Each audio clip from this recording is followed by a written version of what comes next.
Right, good afternoon and welcome to everybody and the members of the public. First of all, I'd like to be not the first, but to wish you all a very happy new year, prosperous and healthy, and we hope it's a successful year for all of you. I would like to remind you all that this meeting is live on the Council's YouTube channel. Before we move into this afternoon's proceedings, there are a few housekeeping rules that I would like to bring to members' attention. I would like to remind members and officers to stand when they are speaking in the chamber, if you are able.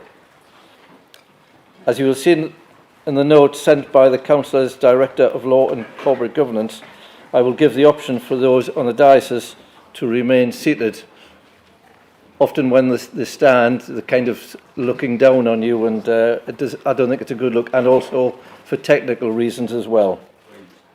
Can I also please remind members that other than the proposer of a motion, any speeches must be limited to 3 minutes and directed to the item or question under discussion. Please may I remind members, officers, including the press and public, that in attendance today that all mobile phones must be placed in silent mode or off, and no call should be made or received in the chamber during this meeting. As on cue, we rehearsed that very well, I thought.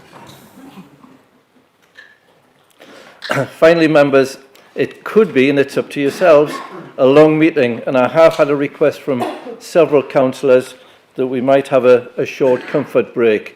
I am looking at about 3:30ish, depending on how the meeting goes. If you all behave, then we might be home by 3:30, but I think the comfort break will probably come in. Before we move into the agenda, if you want to speak, if you raise your hands, now I try to note them down, my two colleagues try and note them down, but last year, well, it was last year actually, the last council meeting, I know I cut off Councillor Dickinson, which isn't a bad thing really, and Councillor Dickinson did remind me 3 or 4 times during the meeting, and I think Councillor Spidell as well. I cut off Gillantine before they had a chance to speak. So if you can, keep your hands up. You will get sort of a nod from my colleagues, but if I can give you the nod as well, and then I know I'll have your name down. Right, item 1 on the agenda, apologies for absence. I've got Councillor Brooke, Eversheldon, Fellis-Aiken, Hill and Morris. Do we have any other apologies? I think there was one came in late. Councillor Bridget and Councillor Allen. When Councillor Hill came to tell me, I did promise her I wouldn't smile when I said I'll give her apologies. Item 2 on the agenda, the minutes of the meeting held at the County Council held on the 5th of November 2025 are circulated to be confirmed as a true record. Can we have a show of hands as a true record? We need a proposer. I think we can take it. Yeah, thank you. Item 3 on the agenda, disclosures of members' interests. Members, you will receive a note from the Director of Law and Corporate Governance regarding council tax arrears. Just to remind members, the note stated that any member in 2 months or more arrears of council tax would need to declare that interest at this point now and at this meeting. To be able to, the nature of the arrears would also not, you'll be able to speak, but you cannot vote on this. Today this would relate to items 12 and 13 on the agenda. I wouldn't want any members to get it wrong, as it is still an offence to do so. Does any member have any interest to declare? We have not. Announcements by the Chair, Leader or Head of Paid Services. Firstly, I am pleased to report the following people, particularly connected with Northumberland, have received recognition from His Majesty the King and the King's New Year's Honours List. Mr. Paul Rickard, which is for the British Empire OBE. Mr. Paul Rickard from Acomb in Hexham for services to education as ecumenical canon at the Cathedral of Newcastle upon Tyne. and Chief Executive Officer of Durham and Newcastle Diocese Learning Trust. Congratulations. Also, members of the Order of the British Empire, MBE, Professor Alexander Knight from Morpeth, for services to diversity and inclusion in engineering, as founder of Chief Executive of STEMazing. Now, I believe they do some fantastic work encouraging the women to get into the sciences, so well done for that. Mr. Barry Mead from Cresswell, for services to heritage, as trustee of Cresswell's Peel Tower and director of New Biggin Heritage Partnership. Congratulations, Barry. Mr. Stephen Ward from Stakeford, for services to the community as founder of Mind Active. Professor Alice Wiseman Blythe, for services to public health as Director of Public Health at Gateshead Council and Vice President of the Association of Directors of Public Health. The British Empire Medal, BEM. Mrs. Gillian Castle from Alnwick, for services to people living in Stoma. She is active campaigner to raise awareness and help people living with stoma, both in the UK and Kenya. I suspect we have a very proud councillor in the audience as well today. Mr. John Hurd from Cramlington, for services to judo and the community in the northeast of England. And Jack is still actively involved at 101 years young. Well done, Jack. Mr. James Thompson from Morpeth, for services to policing services and as a special constable with Northumbria Police. I don't have any announcements, but I'm sure the leader, Councillor Sanderson, will have something to say. Councillor Sanderson. Thank you very much. Just two quick things, if I may. You'll remember that with public questions, we had some residents from Medburn. I want to say thank you to Mark Mather, who came with me, and also Chris Westerby, to meet them, and we had a cordial meeting, and I think we've got a way forward there. So that was satisfactory. And the second thing is to give a heartfelt thanks to all our frontliners who were on duty last week, dealing with that unprecedented level of bad weather. Can I thank them on behalf of all of you, please, for all that they did. Thank you.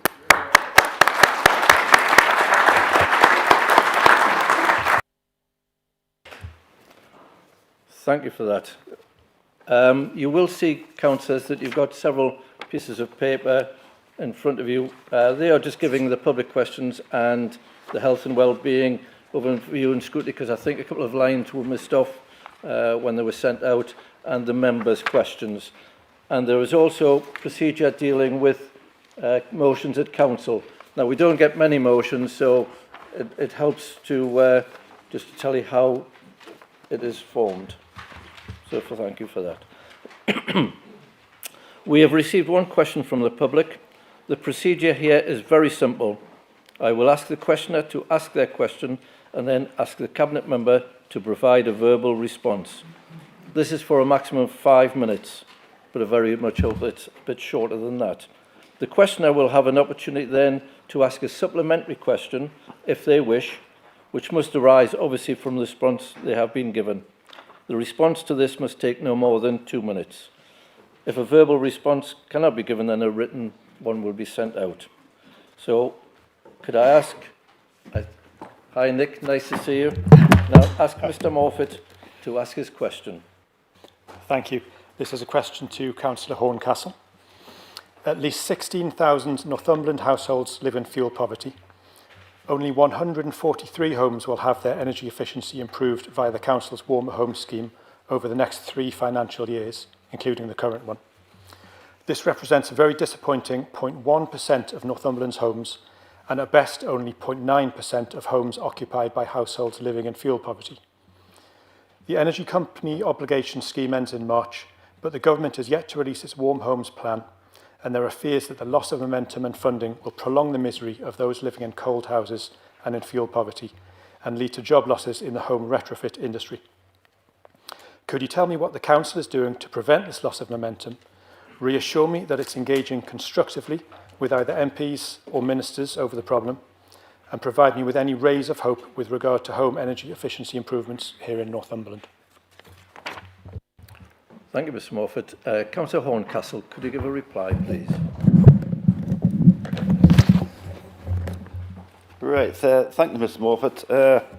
So it's a timely question to ask in the middle of winter, at a time when our energy prices are spiralling out of control again. So since 2019, the Council has utilised grant funding to improve the energy efficiency of over 860 homes across the county, to reduce heating bills for those most at risk of fuel poverty, and improving ventilation to tackle damp and mould. On average, we estimate these energy efficiency improvements can help households save over £1,000 each year on energy bills. We are currently delivering 2 government warm homes grant-funded schemes. £2.67 million has been awarded as part of the Warm Homes local grant to improve more than 150 privately owned and privately rented homes in Northumberland. And £3.5 million has been awarded as part of the Warm Homes Social Housing Fund. And this will be co-funded with an additional £3.5 million from the Council. This will enable up to 400 council-owned homes to be upgraded with more energy-efficient measures. NCC has also allocated £495,000 co-funding to March 2026 to enable private sector funding through the Energy Company Obligation and Great British Insulation Scheme measures on council housing. This project has already generated £2.8 million in private sector investment and is forecast to generate a total of £4.5 million in private funding to improve energy efficiency, ventilation and install renewables that will save residents money on their bills by 31st of March of this year.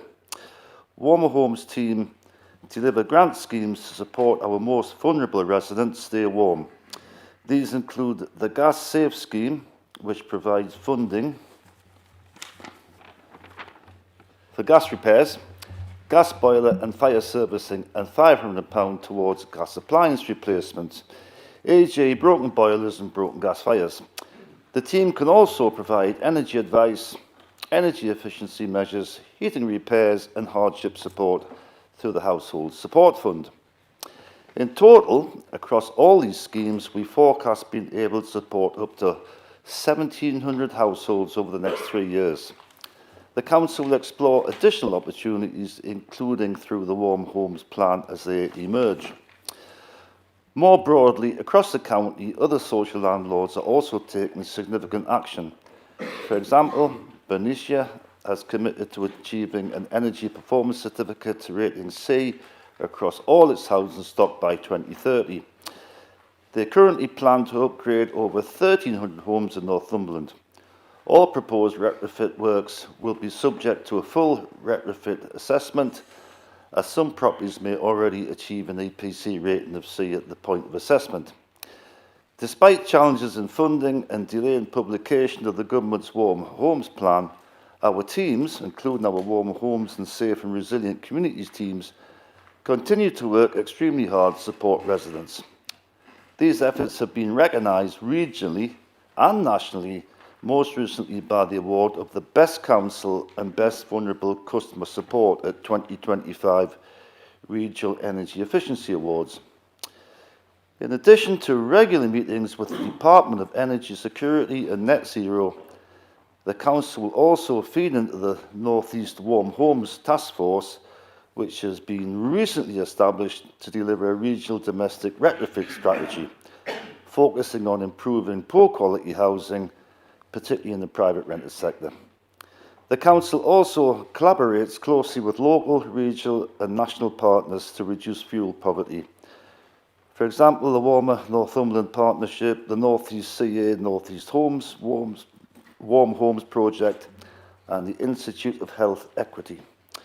Through these collaborations, hundreds of households have been supported with energy advice and energy efficiency. Officers will be happy to discuss these schemes in more detail with you and have taken an action to improve the visibility of this information on our website. Residents can learn more about the schemes on offer through the Warmer Homes page on our website. Thank you, Councillor Horncastle. Mr Morford, do you have a supplementary? You have 1 minute to ask you supplementary. Thank you for the comprehensive answer. I would be keen to speak to the officers to find out more about those schemes you mentioned. My only question is, could you please send me your answer in writing? Could you please send me your answer to my question in writing? Yes. Yes. Yes.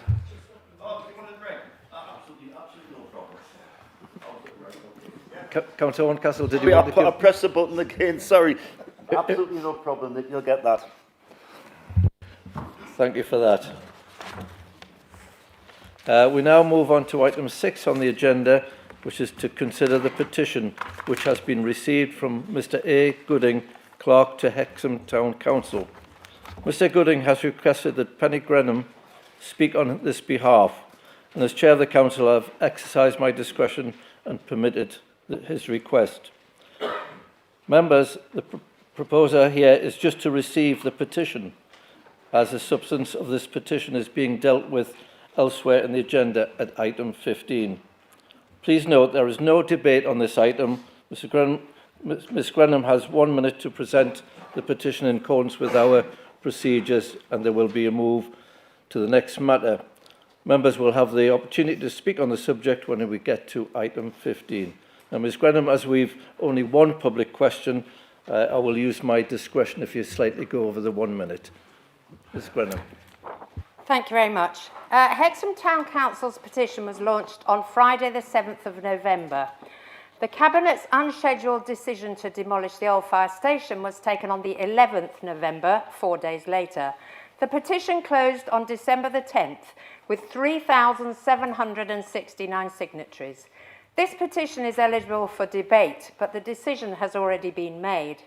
How can the Cabinet reconcile this with NCC's petitions protocol? And I quote, "Petitions can be a positive measure. Residents may request new facilities and become more involved in securing benefits for their communities. Even if residents do not get the exact result they want, petitioning ensures that their concerns are listened to and taken seriously." The decision to cut across our petition was undemocratic and was another example of the Cabinet and officers ignoring the wishes of the people of Hexham. In doing so, they have contravened their own petition protocols. On this basis, the decision to demolish the old fire station should be suspended and discussions between Hexham Town Council and NCC resumed. Thank you. Thank you for that. We now move on to item 7 on the agenda, members' questions. We have 2 questions submitted. We have 20 minutes allocated to this session, so hopefully we should get through the questions in the time allowed.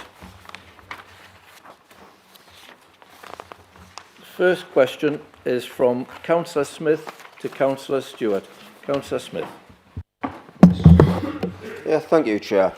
Councillor Stewart, recent articles in the press have highlighted the impact of the black economy, trading in counterfeit goods, use of illegal migrants as slave labour, etc. These seem to be particularly implicated in vape shops, nail bars and car wash facilities. How much of an issue is this within Northumberland, and what steps is the Council taking to address it? Yeah, thank you very much for your question. It's a very important question, and you're right to raise it. What I first of all say that the businesses referred to, not all of them are illegal. They do add something to the high streets, and most towns in this county will see businesses there employing people and supporting the local economy as well. But there will be people out there who will be flaunting the law. So one of our roles is to protect those people so their businesses can flourish, and we're taking positive action. So I'm keen to have publicity out there on all these operations which the Northumberland County Council are doing through the various departments, because it sends out a message to the ones who are acting illegally to tell them we'll be coming off to you to target you if you're going to do this in our towns and villages. So the black economy involving the sale of counterfeit goods and the use of illegal labour is a recognised issue nationally. Problem sectors like you've described there before, but we are having crackdowns. We're working with national agencies, as led by the National Crime Agency, targeting criminal exploitation and cash-intensive high street businesses like barbers, vape shops, markets, mini-marts and the like. So modern-day slavery is an area which we discuss in the Safe Northumberland Partnership on an occasional basis. You'll hear later on what the Safe Northumberland Partnership is about, but basically it's a multi-agency way of directing resources. So what I would say is, for you as members, or for members of the public, what we need is information and intelligence so we can act further. Thank you, Councillor Stewart. Councillor Smith, do you have a supplementary? You have 1 minute to... Thank you, Councillor Smith. We now move on to the second question, which is from Councillor Carr to Councillor Sanderson, the leader. Councillor Carr. Thank you, Chair. Hello, Leader. You'll be happy to see that my question is not about the procurement of sand for Blythe. It's about a different kind of procurement. The Northumberland Line is the most successful project delivered in the history of this council, with passenger numbers smashing expectations and trains now regularly rammed. Can the member set out what action is being taken to secure more carriages, as this was a project that some said would never happen and that no one's going to use it, and in reality it's so popular that we're heading towards 1 million passengers in a little over a year. Success is a great problem to have, but only if capacity keeps up. So when will passengers see longer trains to match the demand? Thank you, Councillor Carr. Thank you. Councillor Sanderson, and you have 5 minutes to respond. I won't be 5 minutes, I promise. It would probably be easier for us to transport all the extra sand at Durridge Bay to Blythe Beach than to get more carriages, but we are trying our very hardest. You are right. This is the largest scheme that's been undertaken by any North East council, or I think almost any other county council anywhere in the country.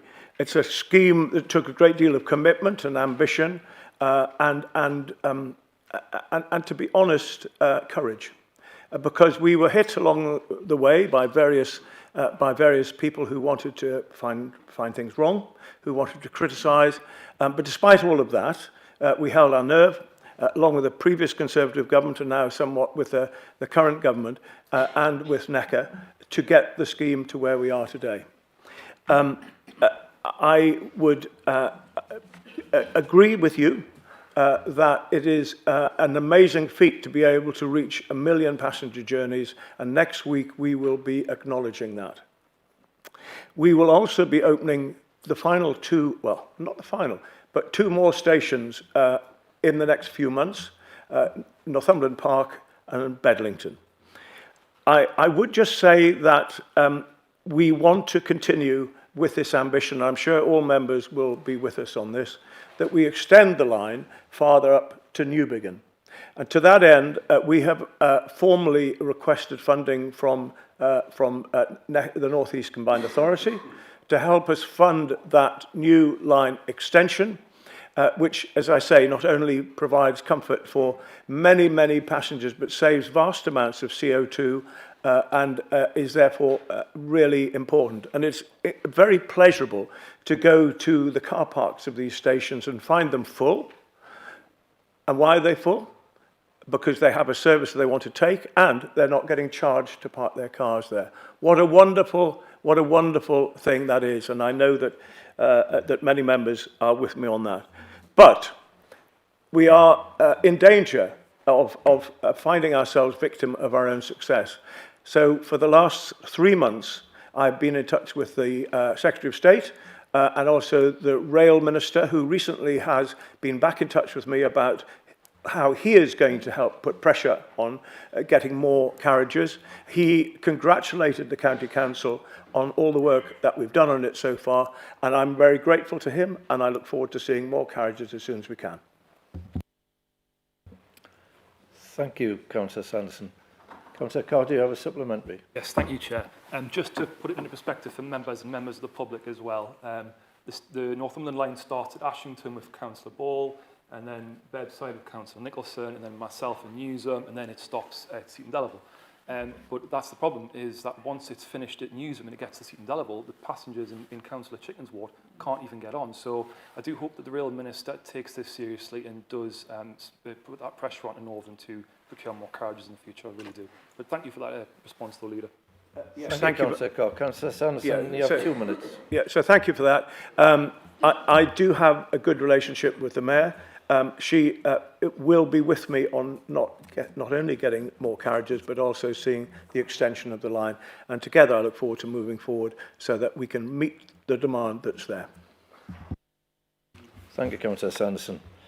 We now move on to item 8 on the agenda, which is Annual Corporate Safeguarding Report, and this will be given by the leader. I would like to invite Councillor Sanderson to present this report. Thank you, Chair.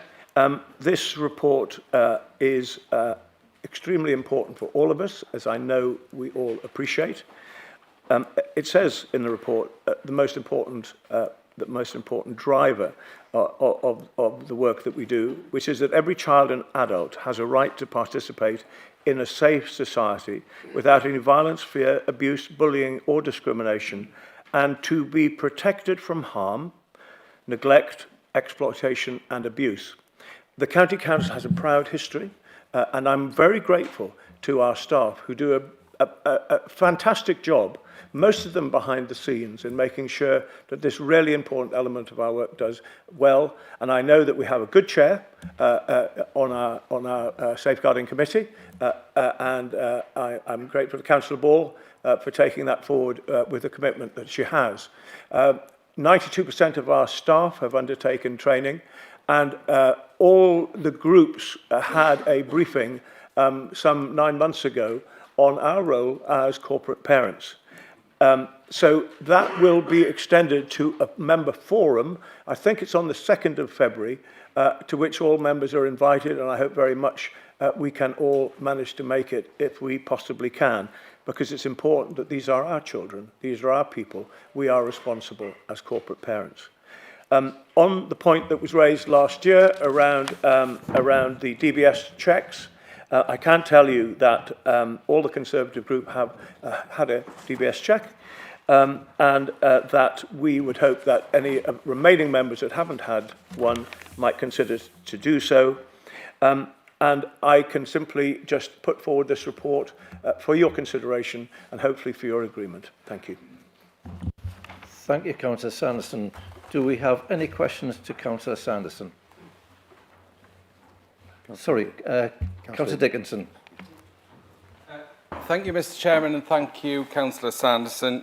This has been a good bit of cross-party work that was responding to what was over 1,000 people signing petitions, and with that expectation of members in particular having DBS checks, I am saddened to see it's not 100%. But my question relates to what we agreed in this chamber was that it would be put forward for members to complete, and then members' pages on the website would indicate that they'd had a DBS check. That hasn't happened, and that concerns me because it gives groups confidence that their members have been checked should they wish to invite them. I would also like to extend to, I don't know if Audrey's here, Audrey is here, around the safeguarding work, and our group found the briefing around corporate parenting both last year and not yet this year because it's just January, but we will be there this year.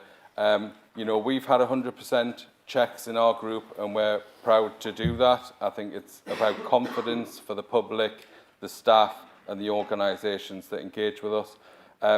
But in particular, Audrey's team and the work that they did around being corporate parents, and I was disappointed when I heard from other forums about the lack of interest that other members may have had outside our group and yours and others around being a corporate parent. It is really a significant part of what we do, looking after children and adults that need a corporate parent of some sort. Thank you.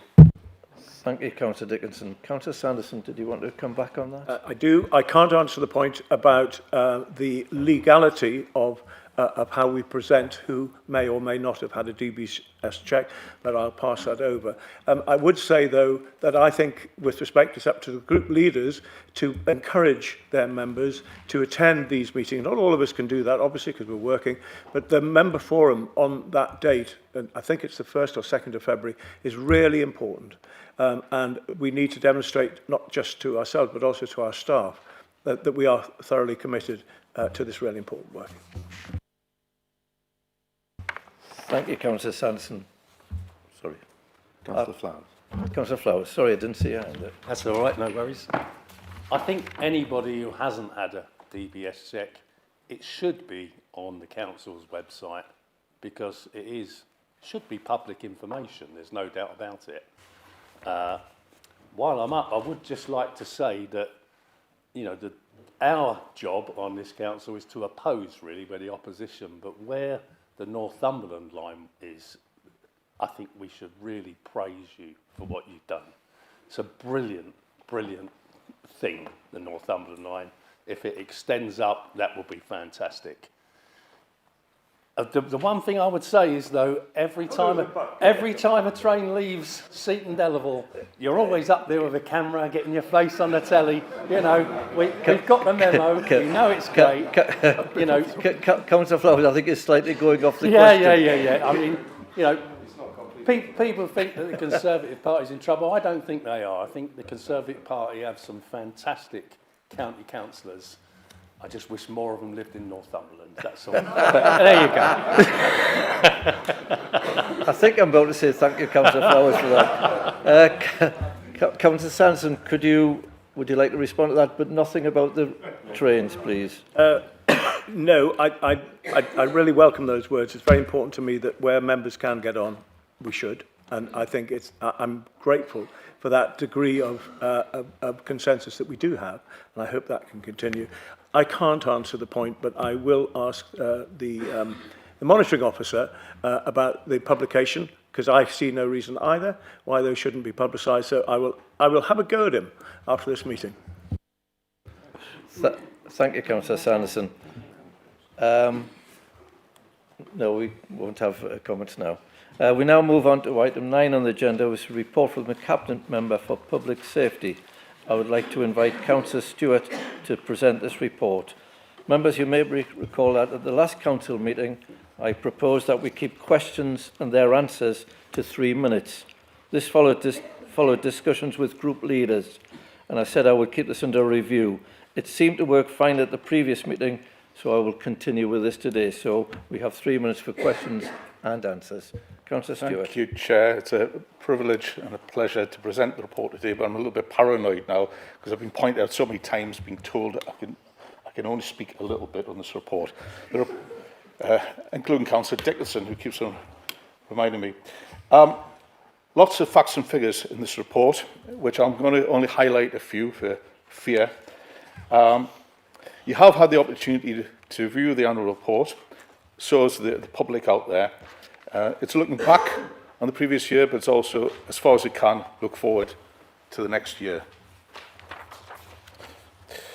So I'm going to go to item 6 on the report, highlights achievements for the specific functions during the year. Public protection.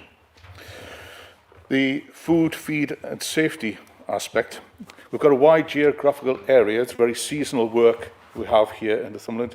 Tourism and residents got to be assured that they are going into premises, eating the food there, which hopefully will be produced in Northumberland, and it will be an exceptionally high standard. Our inspectors have looked at many premises, some of them seasonal. 99% of all businesses in the county achieved a food hygiene rating satisfactory to very good, 3 to 5 stars, which is above regional and national comparators. Pollution control. The air in Northumberland is good, and that is the highest level we can achieve. This is tested on a regular basis by monitors throughout the whole county. So something to be cheerful about for the residents. Also, we can say that for the tourists, that many people come and enjoy our fantastic county. The sampling and carrying out of risk assessments on premises on a private water supply. We're not responsible for water supplies, but we do test to make sure they are fit. The team's taken 500 samples and carried 113 risk assessments across the county. Health and safety. The enforcement of health and safety is split between ourselves and the environmental health team and the health and safety executive, responsible for enforcing health and safety law in various types. In 24-25, the service reviewed, investigated 110 reporting of injuries, 140 requests by the public, and 60 targeted interventions. Something which a lot of people don't know, but the port health imports coming into our country, the Port of Blyth and Port of Berwick, 400 vessels have been inspected by our officers 32 ship sanitation certificates, and I'll put my hands up, I don't actually know what they are, but I'm going to the port very soon to find out. I took 200 water samples using different processes. The trading standards, as Councillor Smith mentioned before, from the 1st of June 25 became an offence for a business to sell or supply or offer to sell or supply, have in their possession any single-use vapes. The trading standards team have been very proactive in that work, encouraging people to dispose of the stock appropriately. The service continues to protect the public from illegal products and has seized 518 vapes. That doesn't seem particularly high to me, but it's because we have preventative measures warning people and they've disposed of them. 41,260 illicit cigarettes and 1324 pouches of hand-rolled tobacco. Don't think that's personal use. Trading standards have looked at the products being sold. Christmas time, we ran a campaign there to remind parents it may be cheaper, there's cost of living crisis at the moment, to buy these cheap imports, but in reality, the safety of the children are paramount. And we've done an awful lot of work there. The teams carry out over 1,700 inspections of premises to ensure compliance. Licensing comes under my portfolio as well.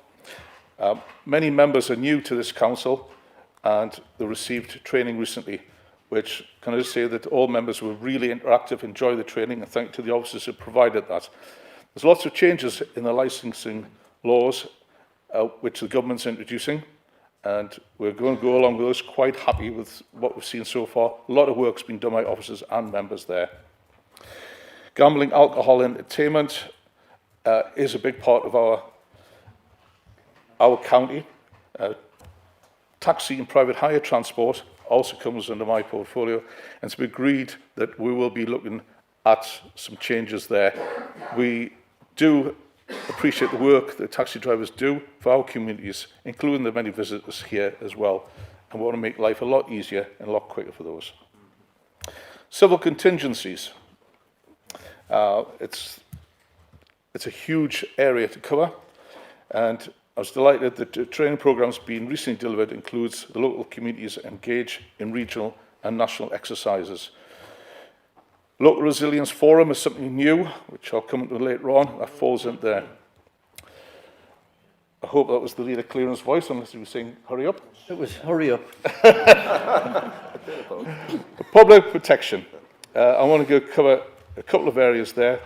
In your report, you see lots more. We will support business in providing advice and guidance in a manner which helps promote growth and provides reassurance to residents. Continue our partnership with the Northumbria Local Resilience Forum as it's the Trailblazer programme, which we've taken a full part in that. I'll explain that later on outside here if anybody wants to know more about that one.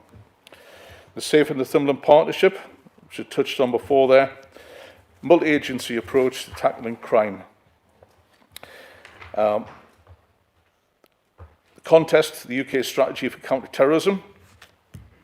Unexpectedly, I'll not be mentioning much about that, but the Safety Advisory Group is part of that process.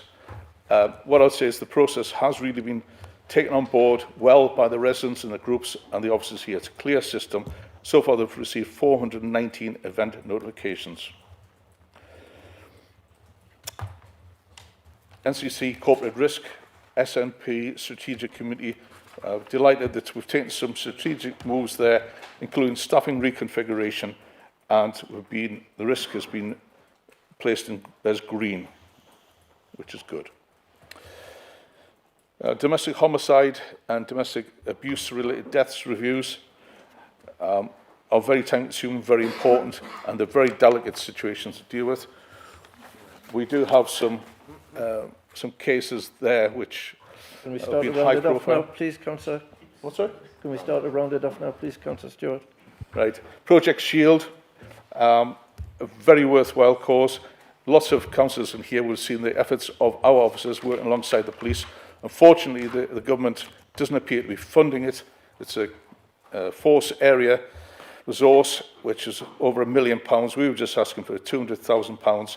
Delighted the Police and Crime Commissioner is supporting me in my efforts to get additional funding from the government. Operation Impact to be aware of, and the Thumbria Fire and Rescue Service, a very big part of my portfolio.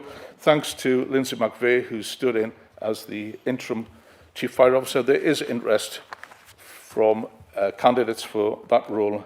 Congratulations to her. She's been appointed as a Deputy Fire Chief in Tyne and Wear.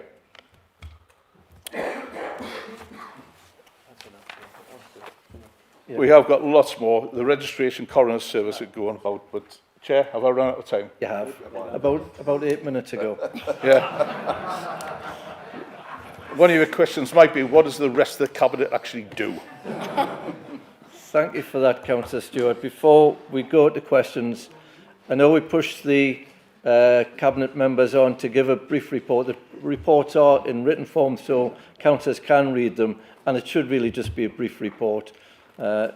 Taking 8-9 minutes, in my opinion, is too long to give you a report. So we go to questions. Councillor Fowler. Thank you very much. I'd just like to ask Councillor Stewart and Councillor Gerard, is it an offence to be caught with cigarettes or tobacco where duty hasn't been paid? Because if it is, we could start advertising around the place saying if you buy cigarettes under the counter, you could be liable to a £10,000 fine, and it might stop some people. So that's what I'd like to ask. Thank you for that, Councillor. A brief answer would be fantastic, Councillor Stewart. Define brief. Short. Yeah, because they have got cigarettes with them which haven't come through the system, so that there's duty owed there. I would prefer if that was actually taken on board by the Customs Excise, but I'll take it on board, we can have a conversation later, and I'll make the approach to those people. Thank you, Councillor Stewart. Councillor Elliott. Yeah, Chair, thanks for letting us ask the question. I would just like to ask you first, Chair. Yeah, I would just like to ask you first, at the last public question time I was interrupted. People put it in without coming through the Chair. I'm just wondering if you can monitor that, make sure I get asked the full question without interruption from Richard or anybody like that. If they want to interrupt, could I ask them to please put their hands up? Yep, yeah. Just ask your question. Do you be allowed to ask your question, Councillor Elliott? Thank you very much for that. I've got 2.5 minutes.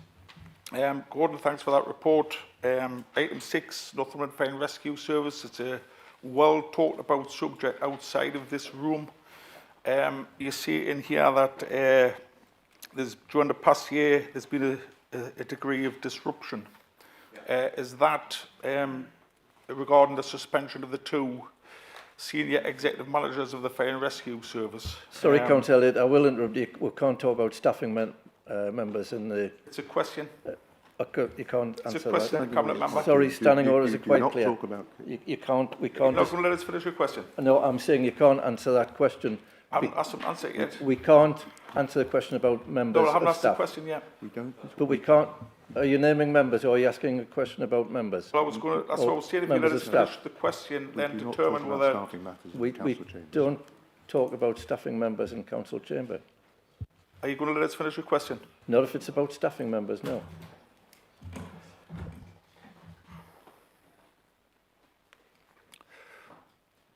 If it's about staffing members, no, you cannot answer staffing matters. So, can you tell me what the degree of disruption was? Could I'm you happy to answer that, Chair. Councillor Stewart. The Northumberland Fire and Rescue Service is a very well-resourced, highly motivated team, and we're looking forward to the future. Thank you, Councillor Elliott. Councillor Carr. No.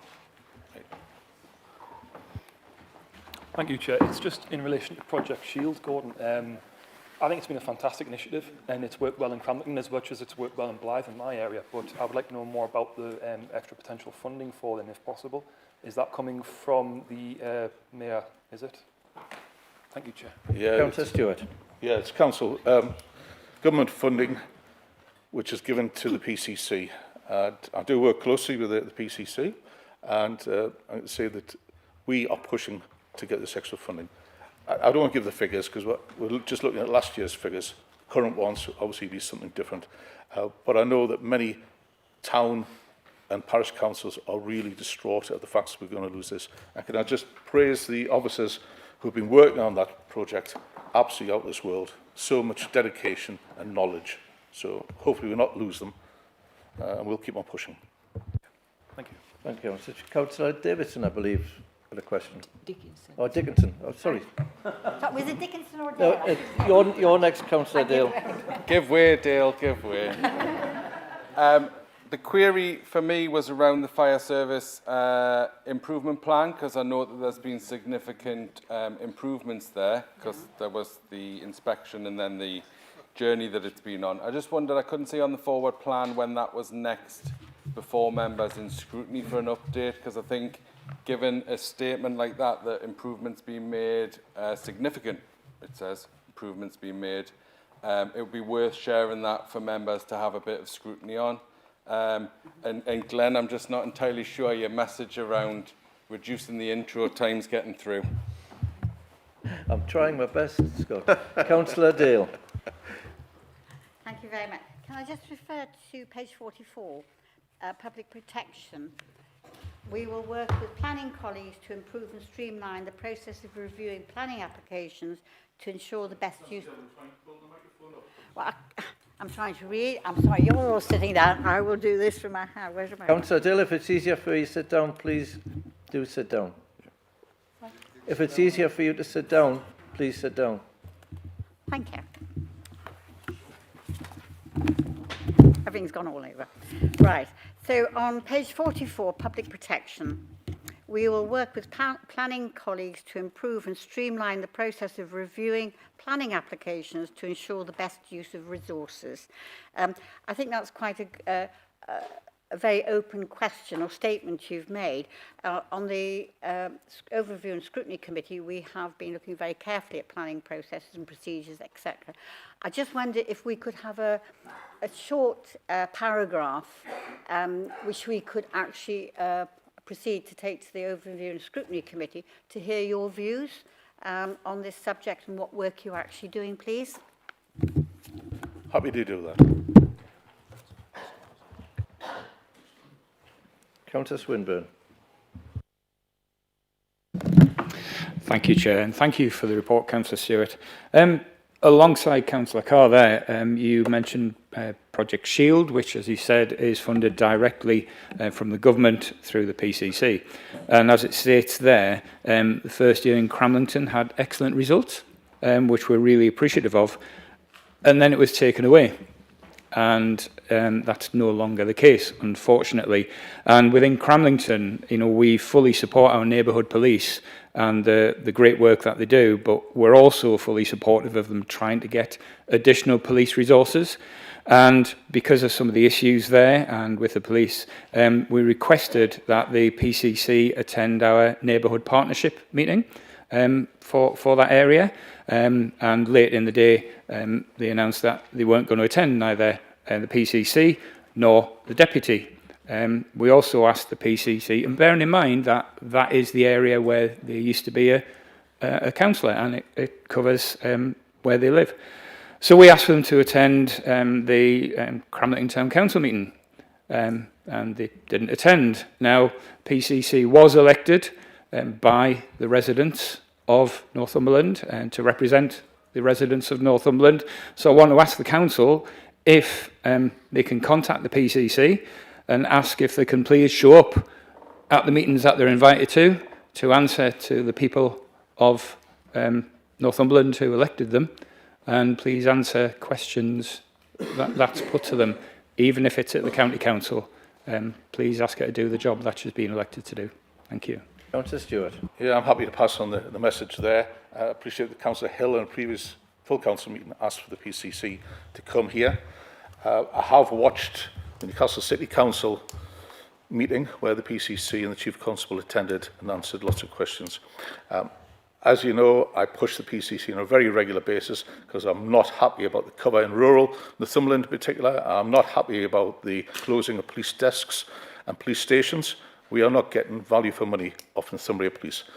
Her job, as she explains, is to keep the Chief Constable to account. Clearly, that's... And the officers of Northumberland and the community teams, including the ones at Cramlington, are doing a fantastic job. I've got a lot of respect for those guys there. Thank you, Councillor Stewart. Last one, Councillor Riddle.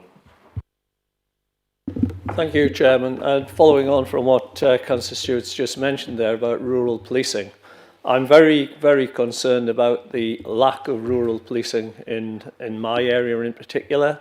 As a farmer, I know that farms are particularly getting targeted routinely and very, very hard by travelling criminals.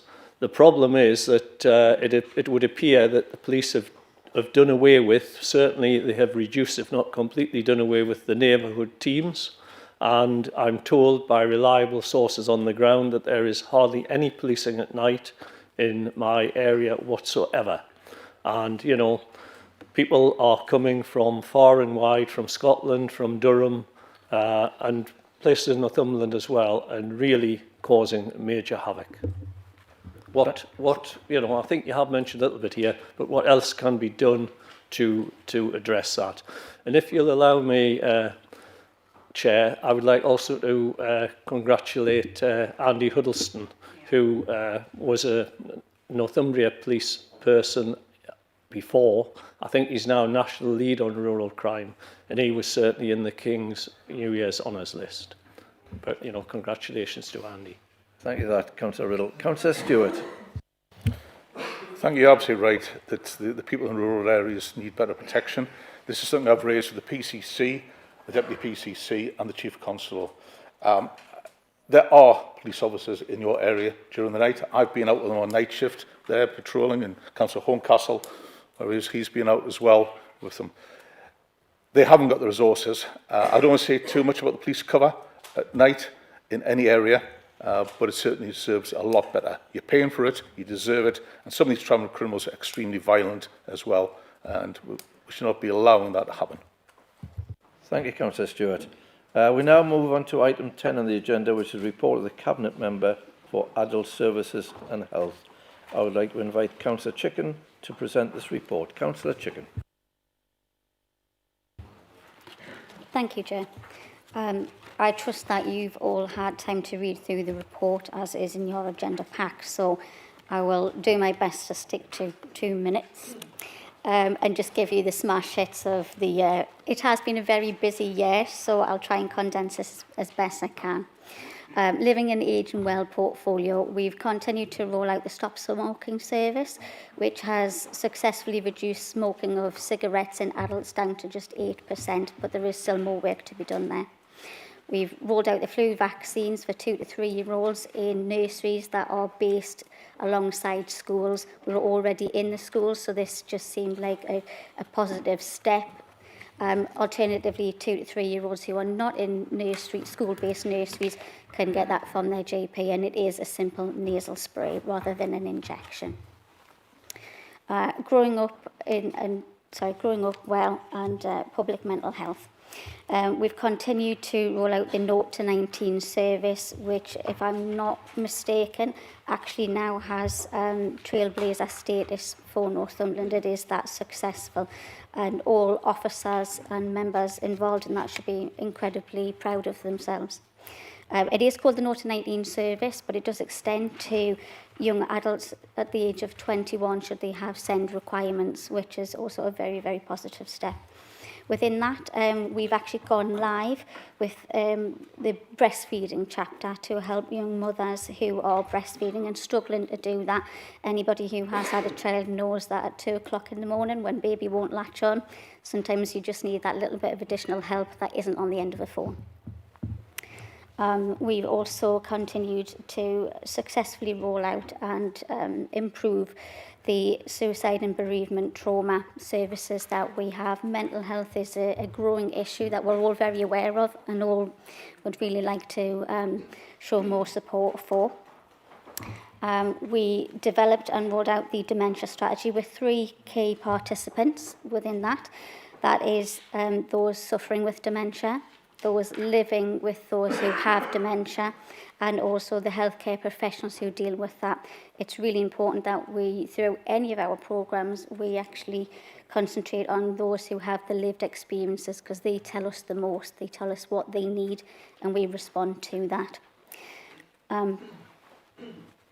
Within that, we had 3 key objectives. That was so that people got early diagnosis, which is the key to living well with dementia. That living part really is that you live with dementia for a significant length of time.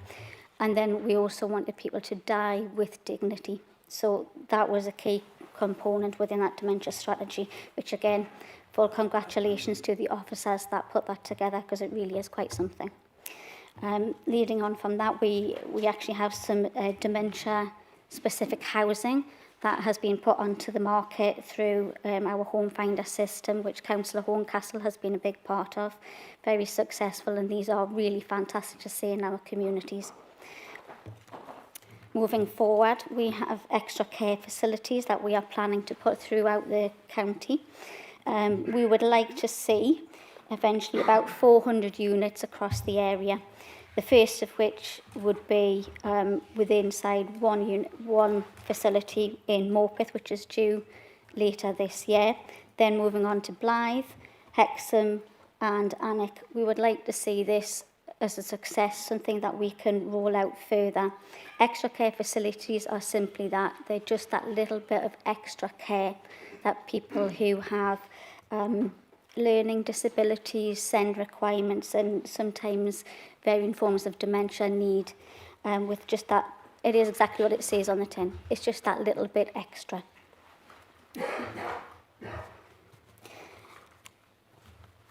Moving on to safe and resilient communities. Again, the teams have been working very hard to give our communities exactly what they need, the support they need, particularly support for struggling families, not all of whom are actually sitting on the welfare system where they do get a significant amount of support. A lot of our most struggling families are those who are in work. We give a full and comprehensive support package to those people. It is neither just a handout nor a bit of advice. The whole thing is put together to really help these people and these families to get back on their feet and continue with their lives. We've also had a lot of help from various charities and funding streams to put together Active Through Football, where we've been improving football grounds and building new football grounds around the county. And very importantly, we've also improved and continue to roll out our early prevention of suicide in veterans. We thank our veterans every day for their service, and there is more to come, so thank you. Thank you, Councillor Chicken. Thank you for your brief. I would say brief, but you've been sitting next to Councillor Stewart for far too long. Are there any questions to Councillor Chicken? Councillor. Yeah. Thank you, Councillor Chicken. Just with regards to your dementia strategy, could you elaborate slightly on, once people who are suffering from dementia and people who have gone through this experience, the harrowing experience, when people actually go into care, and NCC are rather slow at assessing people and still drawing hundreds and hundreds of pounds from them every month, and people have to get to the point where they're actually bedridden, have to be fed, spoon-fed, have to be changed before NCC still drag their feet and then agree that they don't have any capacity.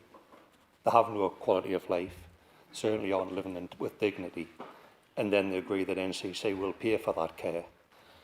Can you elaborate on what the new policy is going to be in speeding up this process so that families don't have to live not only going through dementia with a loved one, but also the indignity of having to pay hundreds and hundreds and hundreds of pounds a month for care that should be provided by NCC.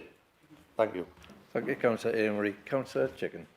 Thank you. I mean, there's a lot of complexities in that, as there would be with any sort of dementia case. There are lots of policies, lots of procedures to go through that our trained, very highly trained staff do come to.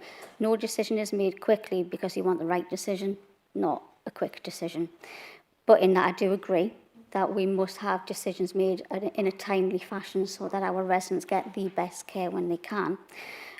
All of the strategy, like I say, was pulled together through the experiences of people who live with it, have it, deal with it. we are using new digital systems, new systems throughout to be able to speed up that process and get these people assessed in the best way that we possibly can with the fullest assessments.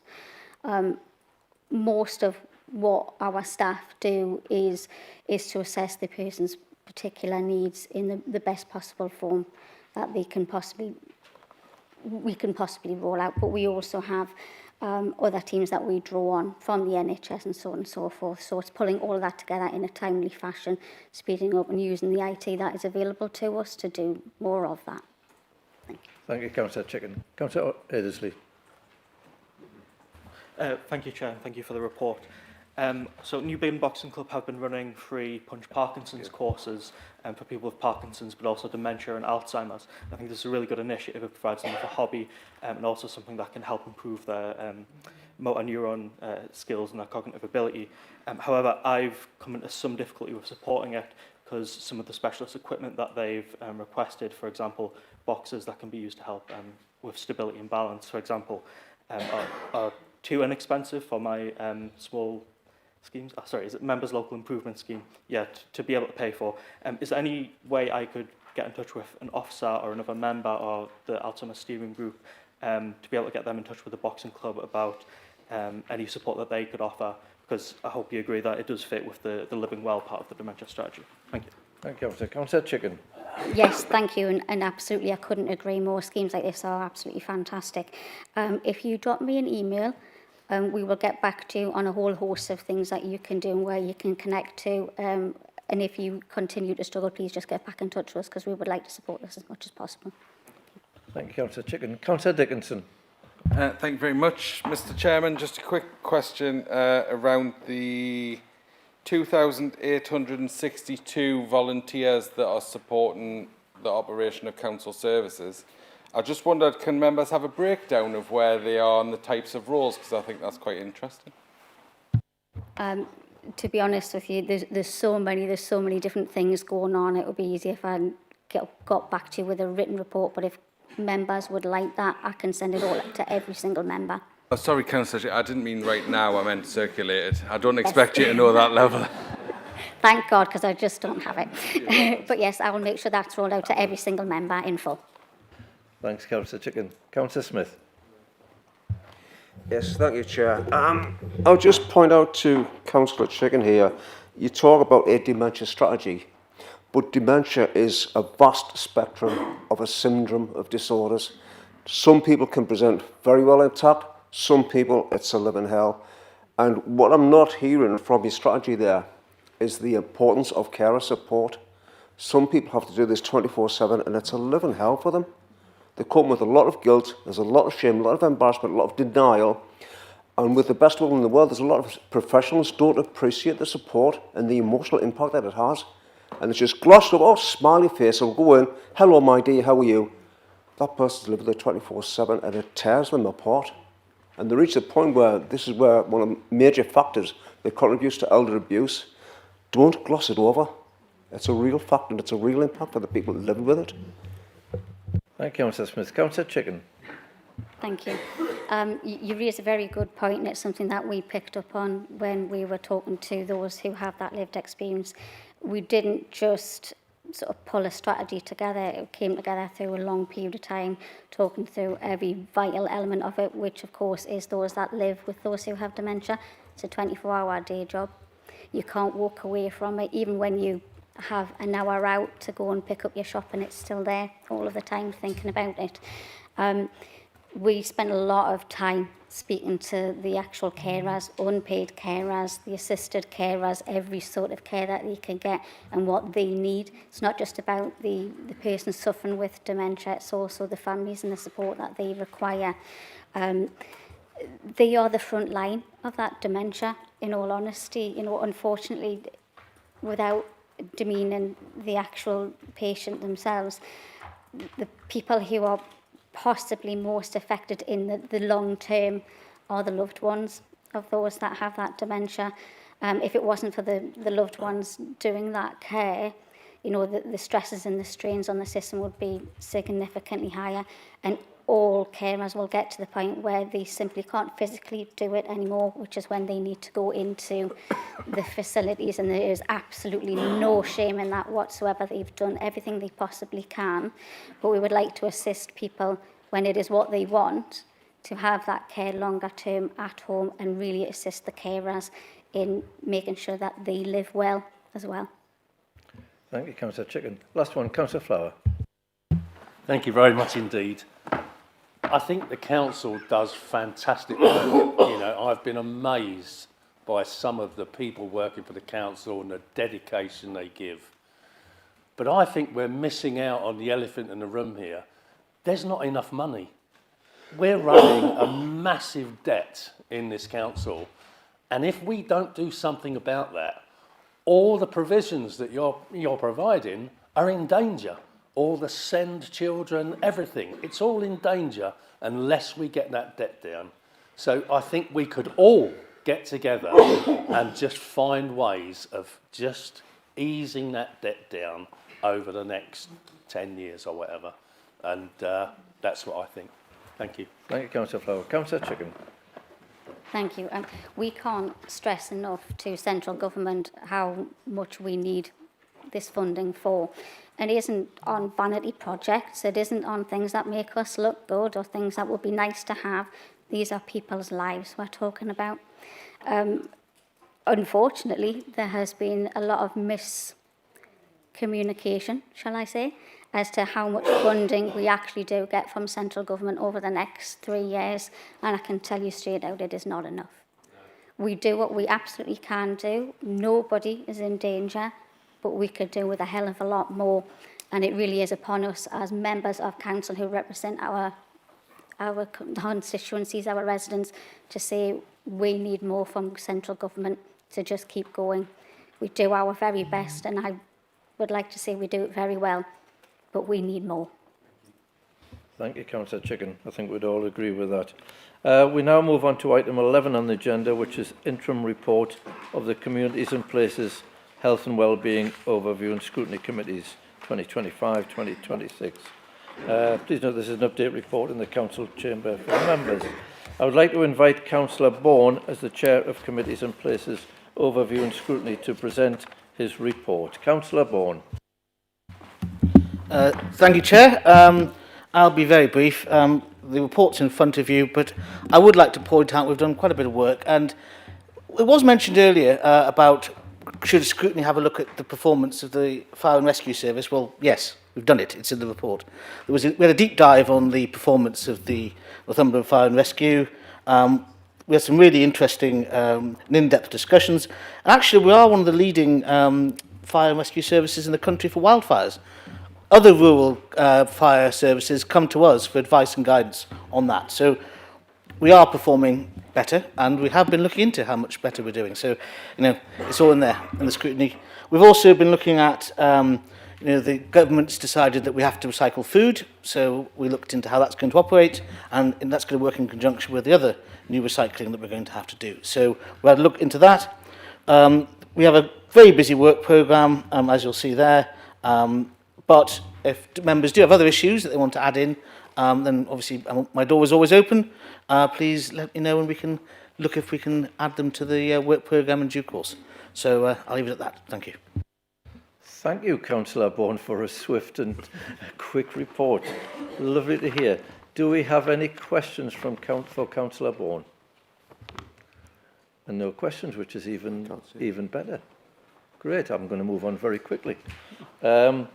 We have asked Councillor Jones to present the report of the Health and Wellbeing Overview and Scrutiny Committee, as Councillor Hill is absent. Councillor Jones, and please... Would you mind if I stay I was going to say, please Thank stay you very seated. much. Well, first of all, I'd like, on behalf of the Chair, Councillor Hill, to say thank you to the committee members and the officers, including our NHS colleagues, for all their attendance and their support. Like Councillor Bourne, I will say that you had the report, so I will be brief. Health and Wellbeing Scrutiny does give the opportunity to oversee any issues in the NHS across our, which affect our residents, as well as issues within the council. Through the past year, we were aware that our committee had many new members, not just new councillors, but councillors who hadn't been on the committee before. So the focus this last year has been on the services we cover, adults, ageing and wellbeing, public health and the Integrated Care Board. And so we've had presentations from them on their service, where they are at the moment, the foundations of it, and what their current issues and work programmes are. So that's all been very helpful and helped us sort of inform where we go with decisions on our own workforce. With the ICB as well, we discussed the NHS 10-year plan, and we're monitoring that going forward. Just like to mention our Health Watch colleagues who came along to present their annual report, and they highlighted some of their issues, but particularly the proposals from the government that Health Watch comes under the local authority and the health service, and their concerns are that that will take away the independence of undermine their ability to deal with public feedback. I think that's it. Our work programme going forward is GP access and pharmacy services and the North East Ambulance patient transport. Thank you, Councillor Jones. Do we have any questions for Councillor Jones on the health and wellbeing overview scrutiny? No? Thank you, Councillor Jones. We now move on to item 12 on the agenda, which is the approval of the Council Tax Support Scheme for 2026-2027. Sorry to interrupt. I think Councillor Elliott has his hand up. Sorry, Councillor Elliott, I didn't see you. Yeah? Is this going back to Councillor Jones? Oh, on item 12? Yes. Yeah. Could I ask a question? Can I go through this first and then I can ask you? I think I should declare it before you go through that. I would like to ask a question before you go through 12. Okay. So in item 3, I believe as a member that a matter has arisen at this point of the meeting. And I would like to get some clarity off Stephen on this, if I could, please. So you pointed out in item 3, Chair, that Stephen sent an email around to all councillors questioning the timing of such, because the council know that despite me personally never not paid me council tax, despite me as a councillor never not paying me council tax, never being 2 months in arrears in paying my personal council tax. I have been in dispute with the council and my business. So I'm a property developer with businesses, and the point I'm trying to make is, again, questioning why the monitor officer brought this into this meeting. I've actually... Councillor Elliott, sorry, I'll have to say, the legal position is quite clear. You are in substantial arrears of council tax. You have liability orders against you to a substantial sum. If you speak and do not declare that fact, you commit an offence. If you vote, you commit an offence. And if you vote, your vote will be disregarded. You are in law in substantial arrears. You can argue to the contrary, but that is the position in law. You are in substantial arrears. If you let us that finish point the has been question, made in writing to you on so many occasions. If you let us finish the question, which you haven't done again, if that was the point, Stephen, this is what I want clarity on, you were aware that I was in dispute with my rental properties. This is not personal counsel, and I'm asking clarity here. The fact that you do not agree with the council and you call it a dispute is not the position. Law, you are in arrears. There's a I'm grey sorry. area in the law. There's a grey area. Could I ask? Well, it's absolutely clear. So why you was have this not brought up at the last meeting in Councillor, May, July, September?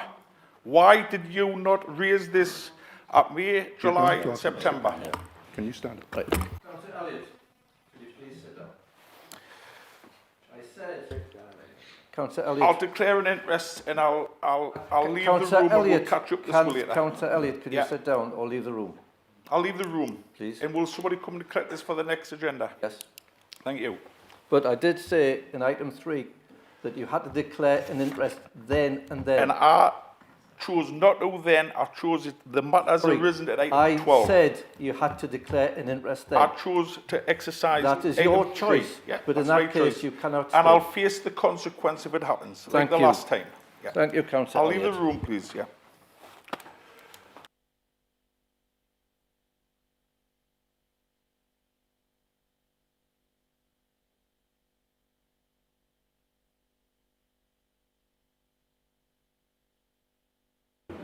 As anticipated, sir. Yeah. Right, councillors, we were just about to move on to item 12 on the agenda, which is the approval of the council tax support scheme for 2026-27. Approval of a modified scheme other than the one recommended would not allow time for the council tax base to be agreed by the 31st of January as required by statute, which is the next item on the agenda. Therefore, the options open to the council are either to agree the proposed scheme or stick with the existing scheme for 2026-2027. There will be consequences in that, and Councillor Oliver will explain those. Members, from the notes, the directive, I don't need to go into that, just to remind you that if you are in arrears to the required level and want to speak, you must have declared an interest at item 3. I did make that very clear. Failure to do so would also be an offence. I would like to invite Councillor Oliver to introduce the propose this report. Councillor Oliver. Thank you, Chair. This is probably one of the most important decisions we as a council make every year. So please forgive me. I'll try and be as brief as possible, but I do want to go into detail a little bit and explain what it is we're proposing so that everybody understands it, and we'd be very happy to take any questions. We have 23,000 claiming households across the county. 14,000 of those are of working age. The rest are of pension age. This doesn't apply to any of the pension age households, so we are talking only about the working age households.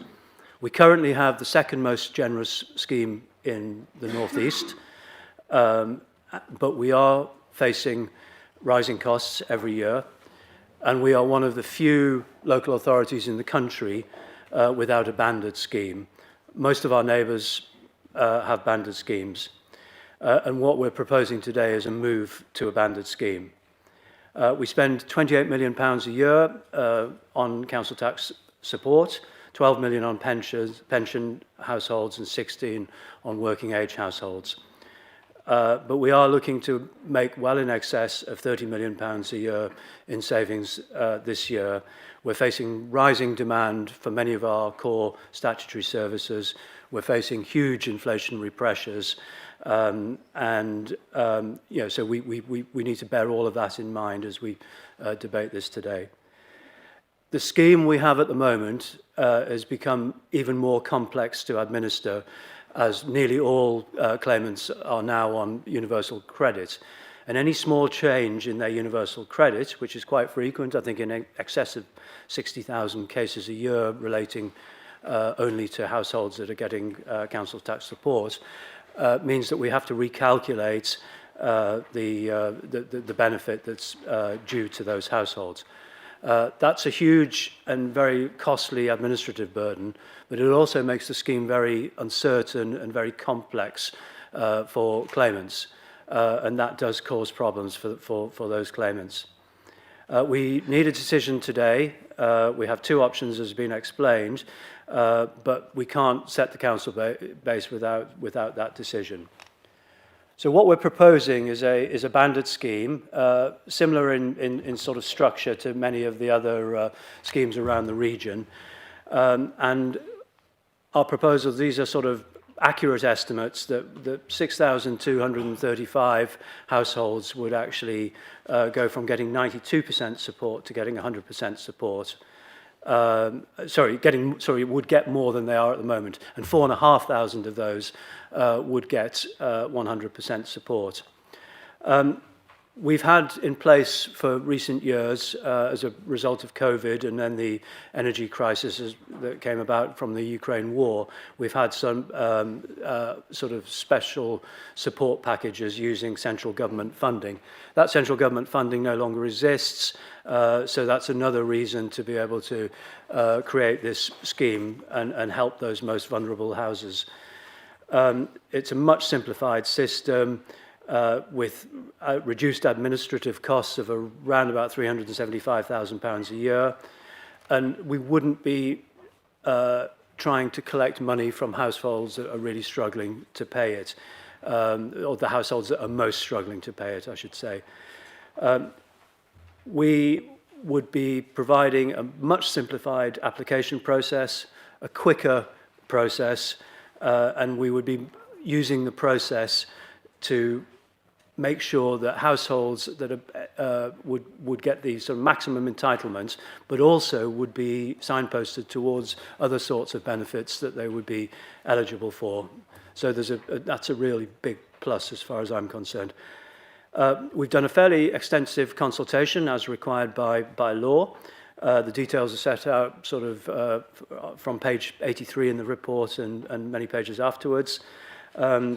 The main issue that was raised was the potential reduction of the capital limit that is used to determine whether people are eligible for the support, i.e. the amount of savings they have. And there was a proposal initially to reduce that from 8,000 to 6,000. That wasn't understandably very popular, so we have decided to keep it at the previous rate, which was £8,000 a year.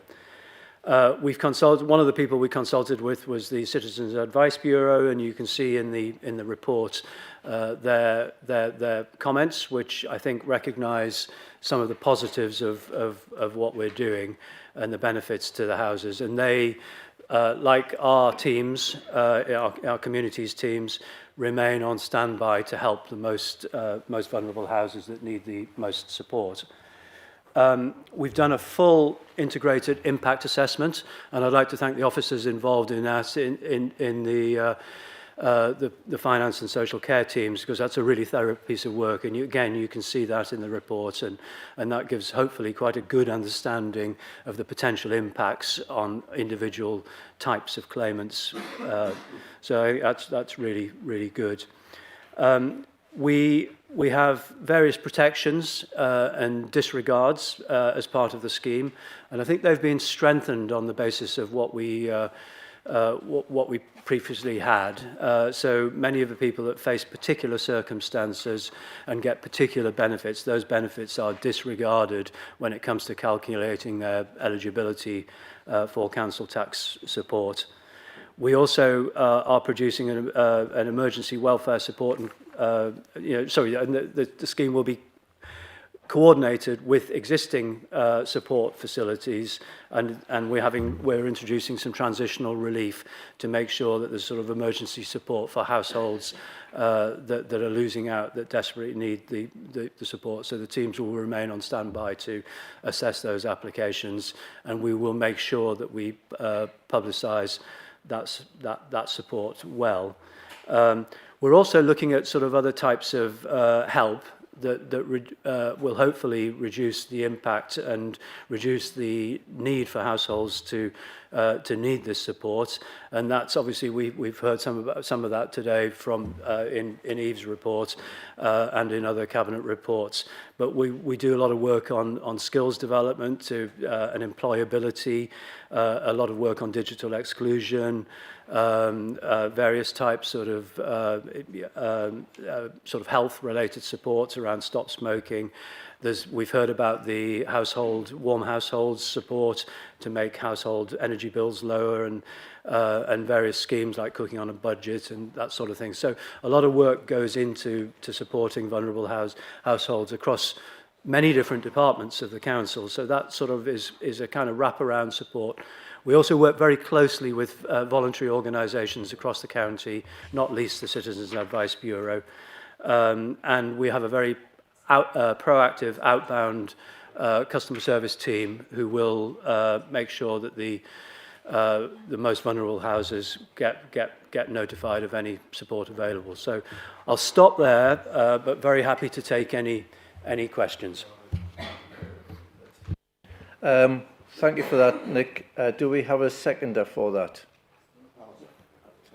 Councillor Wearmouth. We now move on to debate. Would anybody care to speak? Councillor Flower. Councillor Flower, Councillor Dunn, Councillor Swinbank. Swinbank and Rose.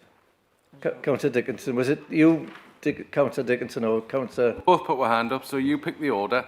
Oh, well, not you first. Councillor Dunn.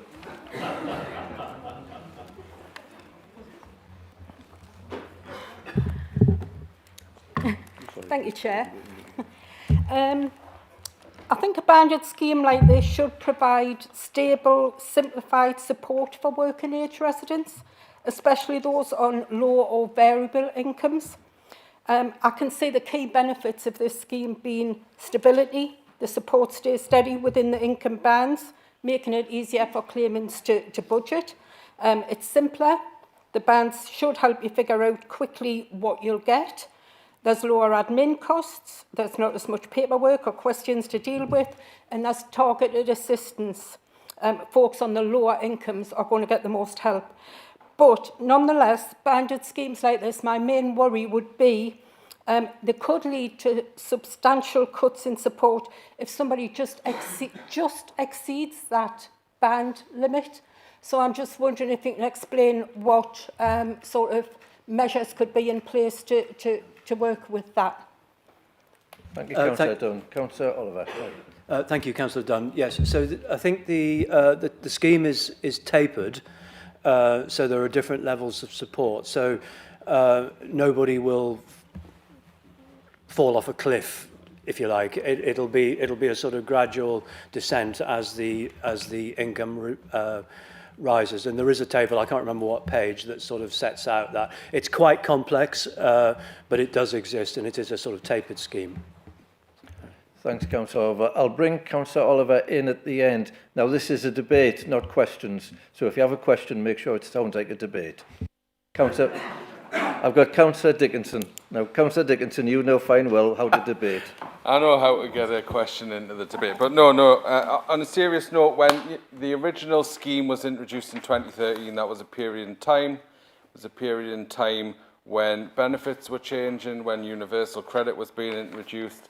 And this is the type of scheme on the scaled basis that allows the support for working people and the scaled approach that allows people to earn more and not drop off a cliff, as was referenced before. This is the type of scheme I would like to have seen in 2019 when the first battle of this came round. I think credit to the officers, everybody's worked really hard and listened to members, listened to concerns, and quite frankly taken on what debates have taken place in this room over the years and come up with a scheme that really supports households, make sure the most vulnerable are supported at a level we'd like to see, but that those that are working and as they progress in work, the support can taper off, which I think is really important because it can often put people off if support's just cut off straight away. So it enables people to earn more and work more. So I think it's a really welcome scheme.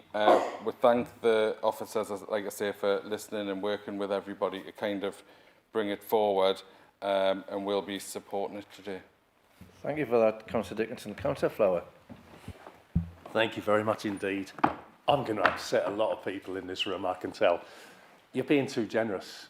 Honestly, you need to start cutting some of the money that people are getting. I know it's really important that we help the people right at the bottom, but you're in debt to £1 billion. I mean, you can't afford to be more generous. I mean, you're borrowing money to give it away, and it's like someone with a credit card just paying the interest and keep spending. So I would ask you to take that into consideration. Councillor Rawls. Thank you, Chair. What I would like to do is to move an amendment, if that's okay. Yeah. Yeah, just carry on, Councillor Rose. Yeah. Basically, this amendment does not commit to the Council any new expenditure. It seeks clarity and assurance around assumptions that directly underpin the Council tax base and the Council tax support calculation. And the wording of that is that the approval of the revised Council tax support scheme be conditional upon A, households containing a severely disabled adult or a recognised unpaid carer be exempt from the reductions in maximum council tax support, and B, that a report being brought back to full council within 6 to 12 months detailing the financial and social impact of the revised scheme, including levels of arrears, enforcement action and applications for hardship support.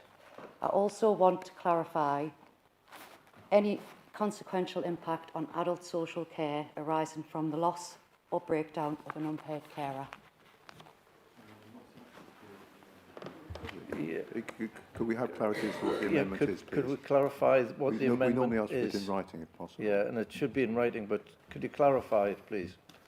What the amendment... Basically, Part A is to include disabled adults and unpaid carers, and to bring a report back so we can look at the impacts of the scheme.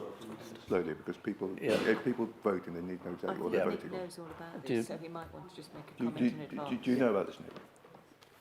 Shall I respond to the or do you want to wait till the end? I've got 3 more. I should probably respond to this. Go on, now. yes, this is an amendment, that's fine. And I'll come back to Councillor Flowers' points. We have at the end. Councillor Swinbank and Oakley to come afterwards. Because this isn't technically, this isn't debate. It's sort of so we've had some. You raised concerns with me, and I checked with officers about this. So we can't make any changes today.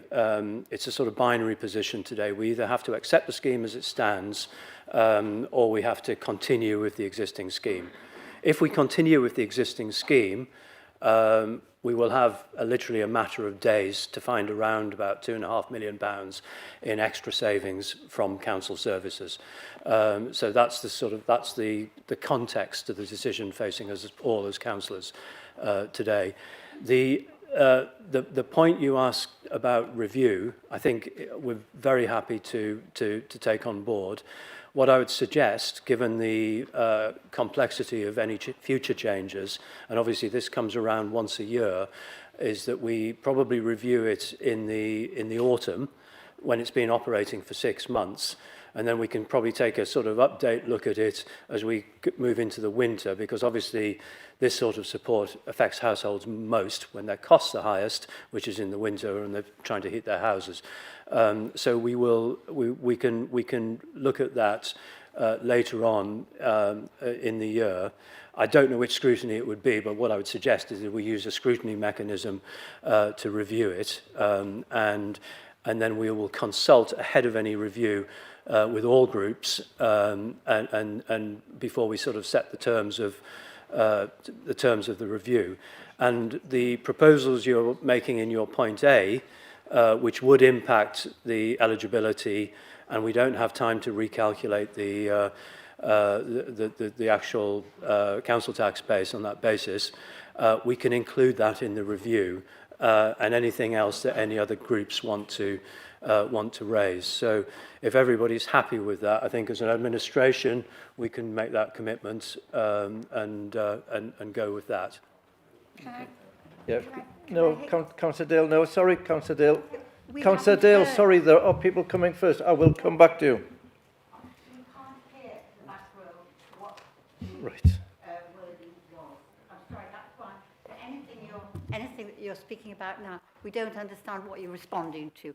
So if we could briefly tell us what that was saying, that would be helpful. I can. Do you want me to do that? No. No. No. Councillor Rawls, I did say at the beginning that the only option is for the council either to agree the proposed scheme or stick with the existing scheme. Are you happy with Councillor Oliver's reply? Yes, I'd just like to thank him for engaging positively as well with me on that. Yeah, thank you. Yeah,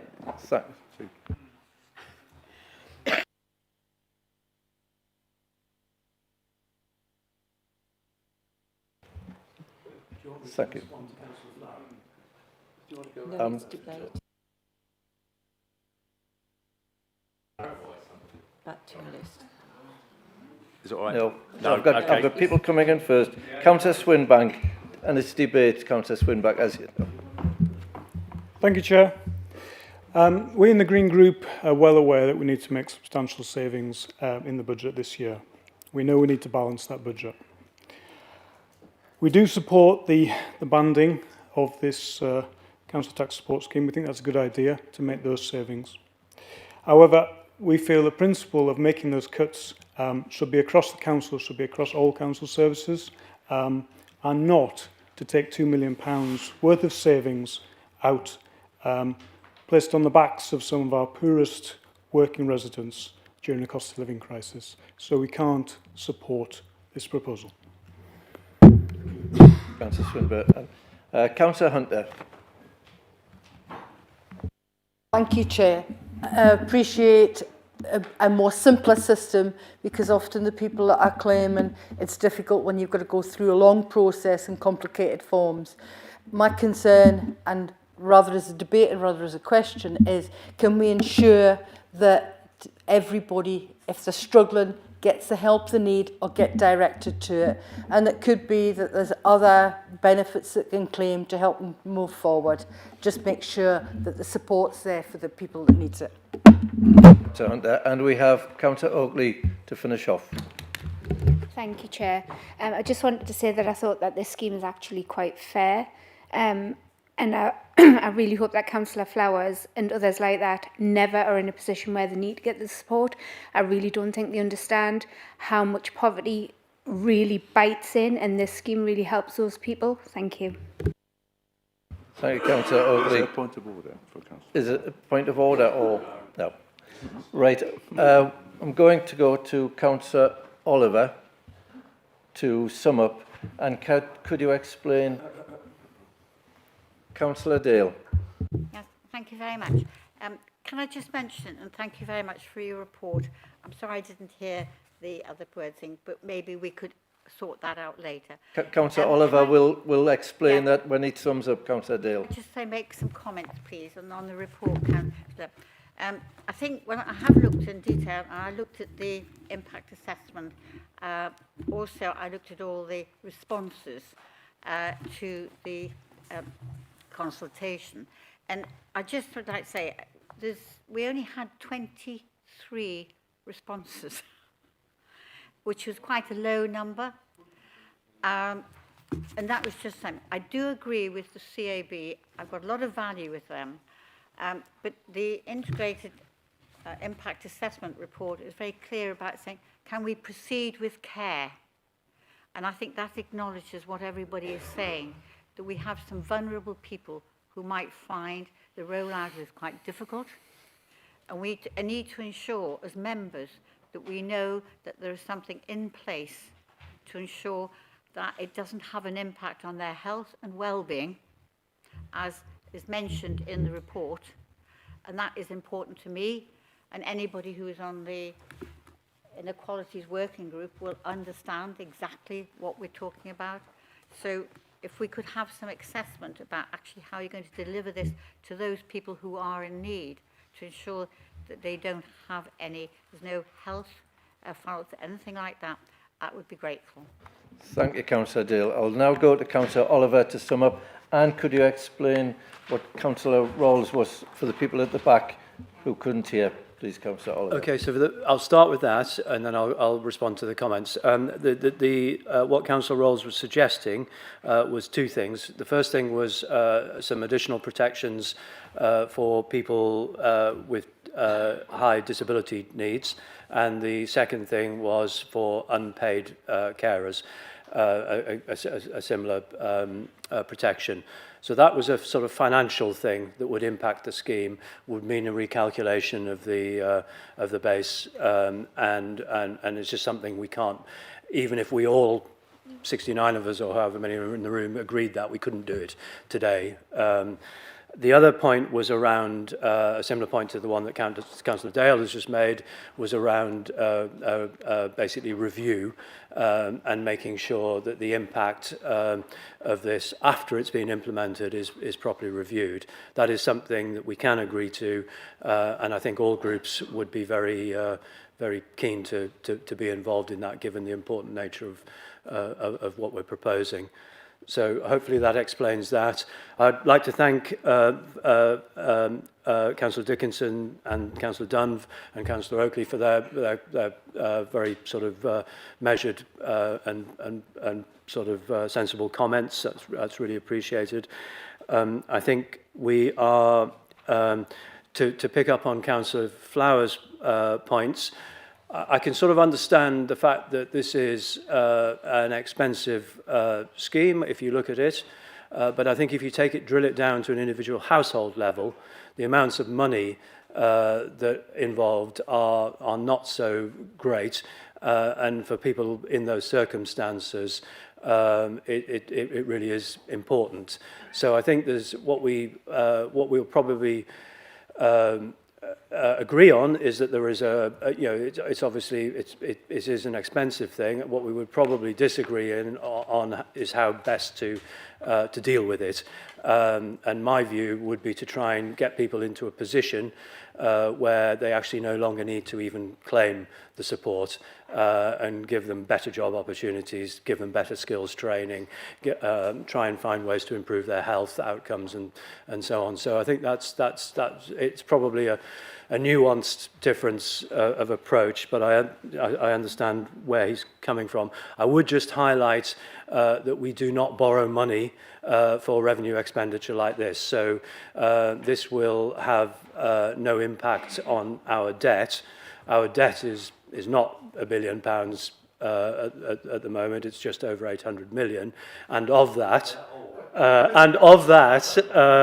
much of it is loans to third parties, which actually create an income stream which subsidise the debt that we have borrowed, the money we've borrowed to build schools, build the Northumberland line, build leisure centres, and provide some of the fantastic facilities that residents in Northumberland have come to expect from this council, and that make living in this county such a wonderful experience for most people. So, yeah, but if you want to get into more discussion about debt, I'll just trail the members' forum on Monday. I think it's Monday at 1 o'clock, and you're very welcome to come along. We can have a bit more of a detailed chat about it then. I think the points that Councillor Dale raised about the number of responses. We can only issue, the consultation was well publicised, and we can't force people to respond. What I would say, it's all about the quality and not the quantity, and we've had a quality response, and when we have organisations like the Citizens Advice Bureau responding, I think that's really, really positive and shows that the officers have engaged well with the important stakeholders across the county. So hopefully that sums it all up. I would please urge everybody to try and support this. It's really important. There are some positives for residents, but there are also some sort of desperate need for, in the context of the council budget setting. Thank you. Thank you, Councillor Oliver. Sorry, Councillor Flower. Councillor Oliver was summing up, which ends the debate. So. Right, you've heard the report from Councillor Oliver and his summing up, so we now move on to the vote. So all those in favour, please show your hands. And if you could keep them, because it's important, that's excellent. That's definitely carried. That's carried. That's carried. Yeah. Is anyone against? Anyone against? And abstentions, we'll have 2, I think. 2 abstentions. Yeah, that is obviously carried. Thank you very much for that, councillors. We now move on to item 13. After this item, we will have a short comfort break. I said 3:30, but hopefully be quick. Councillor Wearmouth, it's never straightforward. We now move on to item 13 on the agenda, which is setting the council tax base. Members, this is usually a cabinet decision but it can only be made following the setting of the council tax support scheme, which you have just decided. Owing to the timing of us receiving figures about the local government finance settlement, it was not possible to take this to the Cabinet yesterday and would have been ordinary course, and so officers' advice was to bring it to council on this occasion to be determined following your decision on the support scheme. Again, I'll go to Councillor Oliver. Thank you, Chair. So, the Chair has basically sort of set out the reason, and we have two options in the report. That's now narrowed down to one option, which is basically option 2, which is based on the council tax support scheme being agreed, and thank you everybody for that. The report and the appendices set out the sort of key information, the calculation methodology, a few key points. We've got 163,000 households in the county, which is an increase of 1,000 on the previous year. There's a little bit of information about the changes to council tax for that came in this year for second homes and holiday lets, and there's a bit of explanation of the banding system, the 8 bands that have always existed, and how they are sort of the calculation methodology for aggregating those into Band D equivalents. I won't try and explain that because I probably couldn't, but that basically what we're being asked to do is to agree all of those calculations. They will form the basis for the council tax contributions for the budget that comes next month. Thank you, Councillor Oliver. Is there this is debate again. Does anybody wish to speak? Councillor Swinhoe. Sorry, we do need a seconder for that. Happy to second. Councillor Wearmouth is seconded. Councillor Swinhoe, sorry, and Councillor Reddit. Thank you very much. On the council base, the Northumberland Reform Group will not apologise for complying with the law, but we will not stay silent while working families in Northumberland are asked to carry out ever-growing tax burdens. This council needs reform, not quiet acceptance of an unfair system. For that reason, our vote in favour today is given only to meet the council's statutory duty and should not be taken as an endorsement of the policy or its impacts. Thank you. Thank you, Councillor. Councillor Renner-Thompson. Thank you, Chair, and apologies because I've lost my voice slightly, having the illness that everyone's had over Christmas. It's just a plea because the parish councils are busy setting their annual precept and their annual budget, but in areas like mine with large numbers of second homes, which are now paying double council tax, they also pay double the parish premium, but it all gets lumped into one number. Say Bamborough, for example, it says there are 600 houses, but there aren't. There's 400 regular houses and 100 second homes that are actually paying double, and it all gets lumped into one figure. It makes it very difficult for the parish councils to work out how much each house is going to be charged, and they complain to me every year why it's such a difficult system to work out.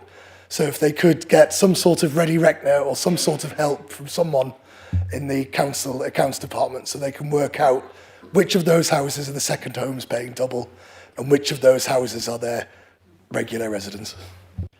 Thank you, Councillor Renner-Thompson. Are there any other councillors who want to debate? No. Great. Councillor Oliver, did you want to reply to that? Yes. Councillor Swinhoe, none of us like paying tax, and your points are noticed, but noted. I think on the question for Councillor Renner-Thompson about the precept, I think I've seen, because I'm also a parish councillor, I've seen the information that gets issued. And it is quite confusing, but it is quite detailed as well. What I can't remember is what the sort of breakdown between the different types of houses. I think there are potentially GDPR issues, and I know you wouldn't be asking people to identify which houses are which, but we'll take a look at the information that's provided and how the difference between the different types of house feeds into the Band D equivalent calculation. Because it is pretty complicated. So we'll take a look and we'll circulate an explanation. Thank you. Thank you, Councillor Oliver. Right, councillors, we now move to the vote. All those in favour, could you please raise your hands? Before I think so, that's carried. I suspect that is unanimous. Thank you for. We'll just check just in case. Any against? Any abstentions? That is unanimous. Thank you, councillors. Right, councillors, we were going to have a quick comfort break of 10 minutes. So back here for 4 o'clock.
Right, members.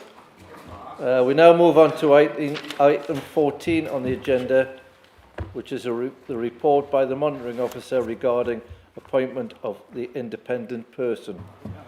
Members, you will see from the report that a thorough process has been followed and the recommendation from the interview panel has been endorsed by the Audit and Standards Committee. The report now asks for approval from the Council. Councillors, I will move this report from the Chair. Could I have a seconder, please? Councillor Dale. Yeah. As Vice Chair of Audit. As Vice Chair of Audit. Would any member wish to speak on this? It's a fairly straightforward item. No? We will now go to the vote. All those in favour? I think that is about unanimous. Thank you. Just in case, any against? Abstentions? That is unanimous. Thank you.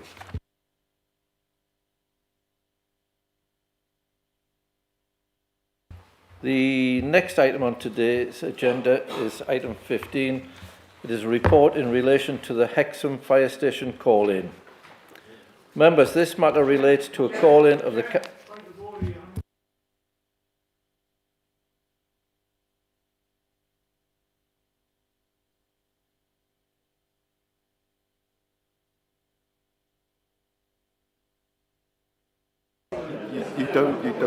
You don't hold the chamber for individual members. Yeah, and it's not planning. It's not planning. It's not planning, Councillor Dodd, so he can't come in through. Well, he can. I'd already checked that. Reginald Moulthusband is back in the room. I'm probably too old for you. Yeah. Right, ladies and gentlemen, let's get back to this. The item on today's agenda is a report in relation to the Hexham Fire Station call-in. Members, this matter relates to the call-in of the Cabinet's decision. It has been to Corporate Services and Economic Growth Overview and Scrutiny Committee, who have determined to refer to Council. The options are set out for you in the report. Members, you will have seen my note to all you on clarifying urgency procedures. It has been confirmed at the Scrutiny Committee that the matter was progressed entirely in accordance with our rules. But I will ask the Constitution Working Group if we can look at the wording of the rules to provide more clarity. It's a report of the Overview and Scrutiny Committee, so I'll ask the Chair of that committee, Councillor Swinburne, to present his report. Councillor Swinburne. Thank you, Chair. The report is self-explanatory. You're being asked to consider referral from scrutiny following a call-in of the Cabinet decision in relation to the former Hexham Fire Station. Subsequent to the Scrutiny Committee, Sir Anthony Gormley has written to the Council withdrawing his interest in the site, and that letter is attached at Appendix 1. The 151 and monitoring officers have confirmed the decision is not contrary to the budget and policy framework. I therefore formally propose the report, and for the purposes of facilitating debate and allowing this matter to be appropriately debated in the Chamber today, I would move option 1, that Council endorses the decision of Cabinet and makes no recommendations. Thank you.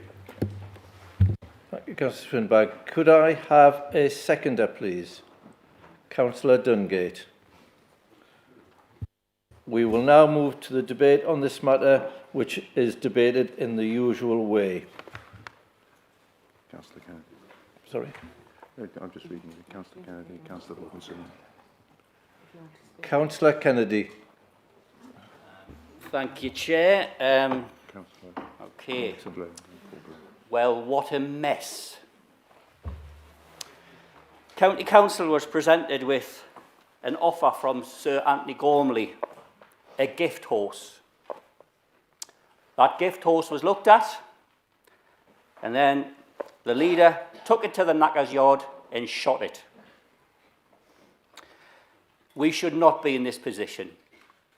What an appalling mess of council procedure has taken place here. I would wager that the reason why Sir Anthony Gormley walked away from this is because a couple of days beforehand, the Northumberland Conservative Facebook site had on there saying, so Anthony Gormley provided money toward the Labour Party in 2024 for their elections. It got really, really dirty, and it should not have been like that.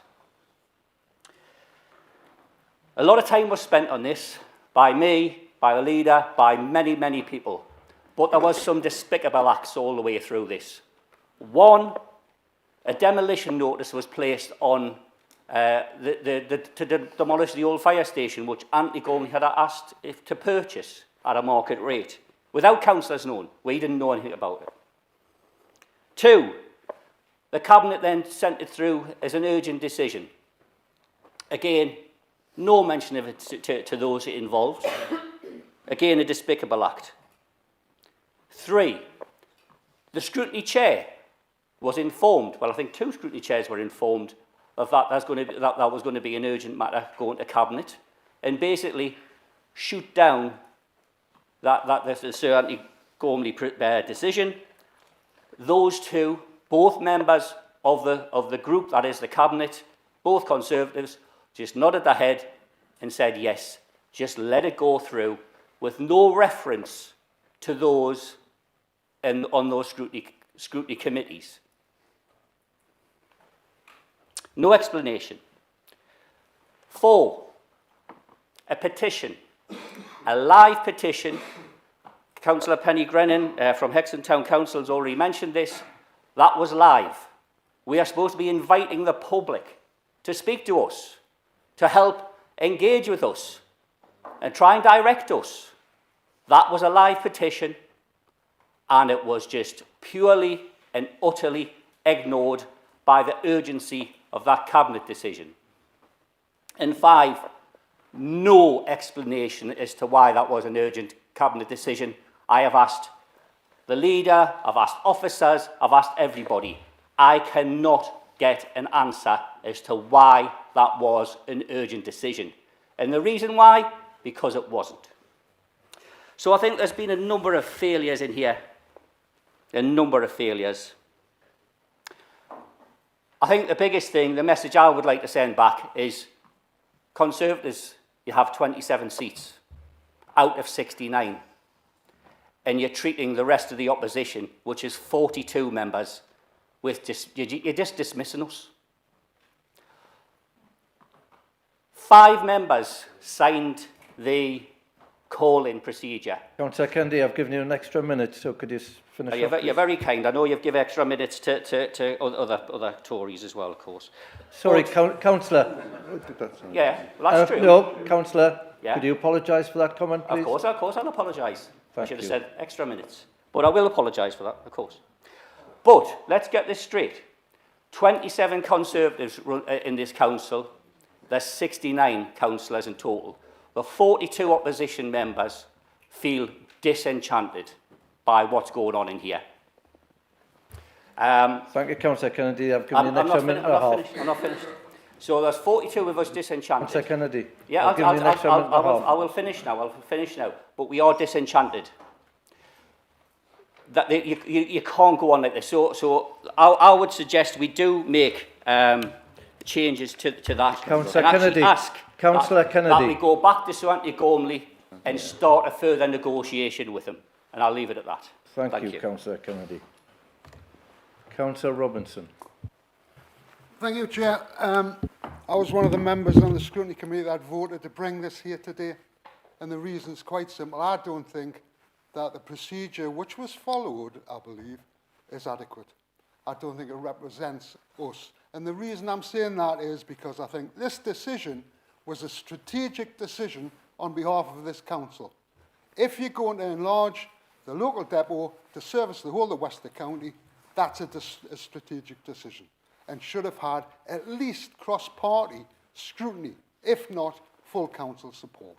It should have been talked about here. But going back to the timeline, fire station, 8-9 years empty. 2021 we're here, a scheme came forward. What happened to that? Obviously put in a cupboard somewhere. Third party came along beginning of last year, express interest. Somebody pulls that 2021 scheme out, dust the cobwebs off it, and says we've got a scheme here. I can see no other reason why in 4 or 5 years that scheme didn't go to a committee. So we've got all that, then the leader puts a 3-month moratorium on the decision to enable a consultation. Fine, that seems perfectly reasonable. And then the decision's tacked on to the end of a cabinet meeting. So it's had no scrutiny, certainly cross-party. And as I say, it was a strategic decision if you're talking about enlarging a council depot to service the whole of the west of the county. So that's why I supported to bring it here. I can't support this motion because you've done it again in the wording of the motion. You're trying to impose some sort of, I don't know what it is. What is it with you guys? Listen, we're willing to work with you, but you've got to release the chains a little bit. However. Thank you, Councillor. Councillor Bourne. Thank you, Chair. Yeah, this is a bit of a mess. Looks like Councillor Kennedy's got himself into a right mess. What we've got here is a council using proper procedures to use its own assets to do its statutory role, to do a scheme for the benefit of the taxpayers. Now, a group of people or person maybe approach the council. Now, I can't remember the council putting it on the market or advertising that this was available for third parties.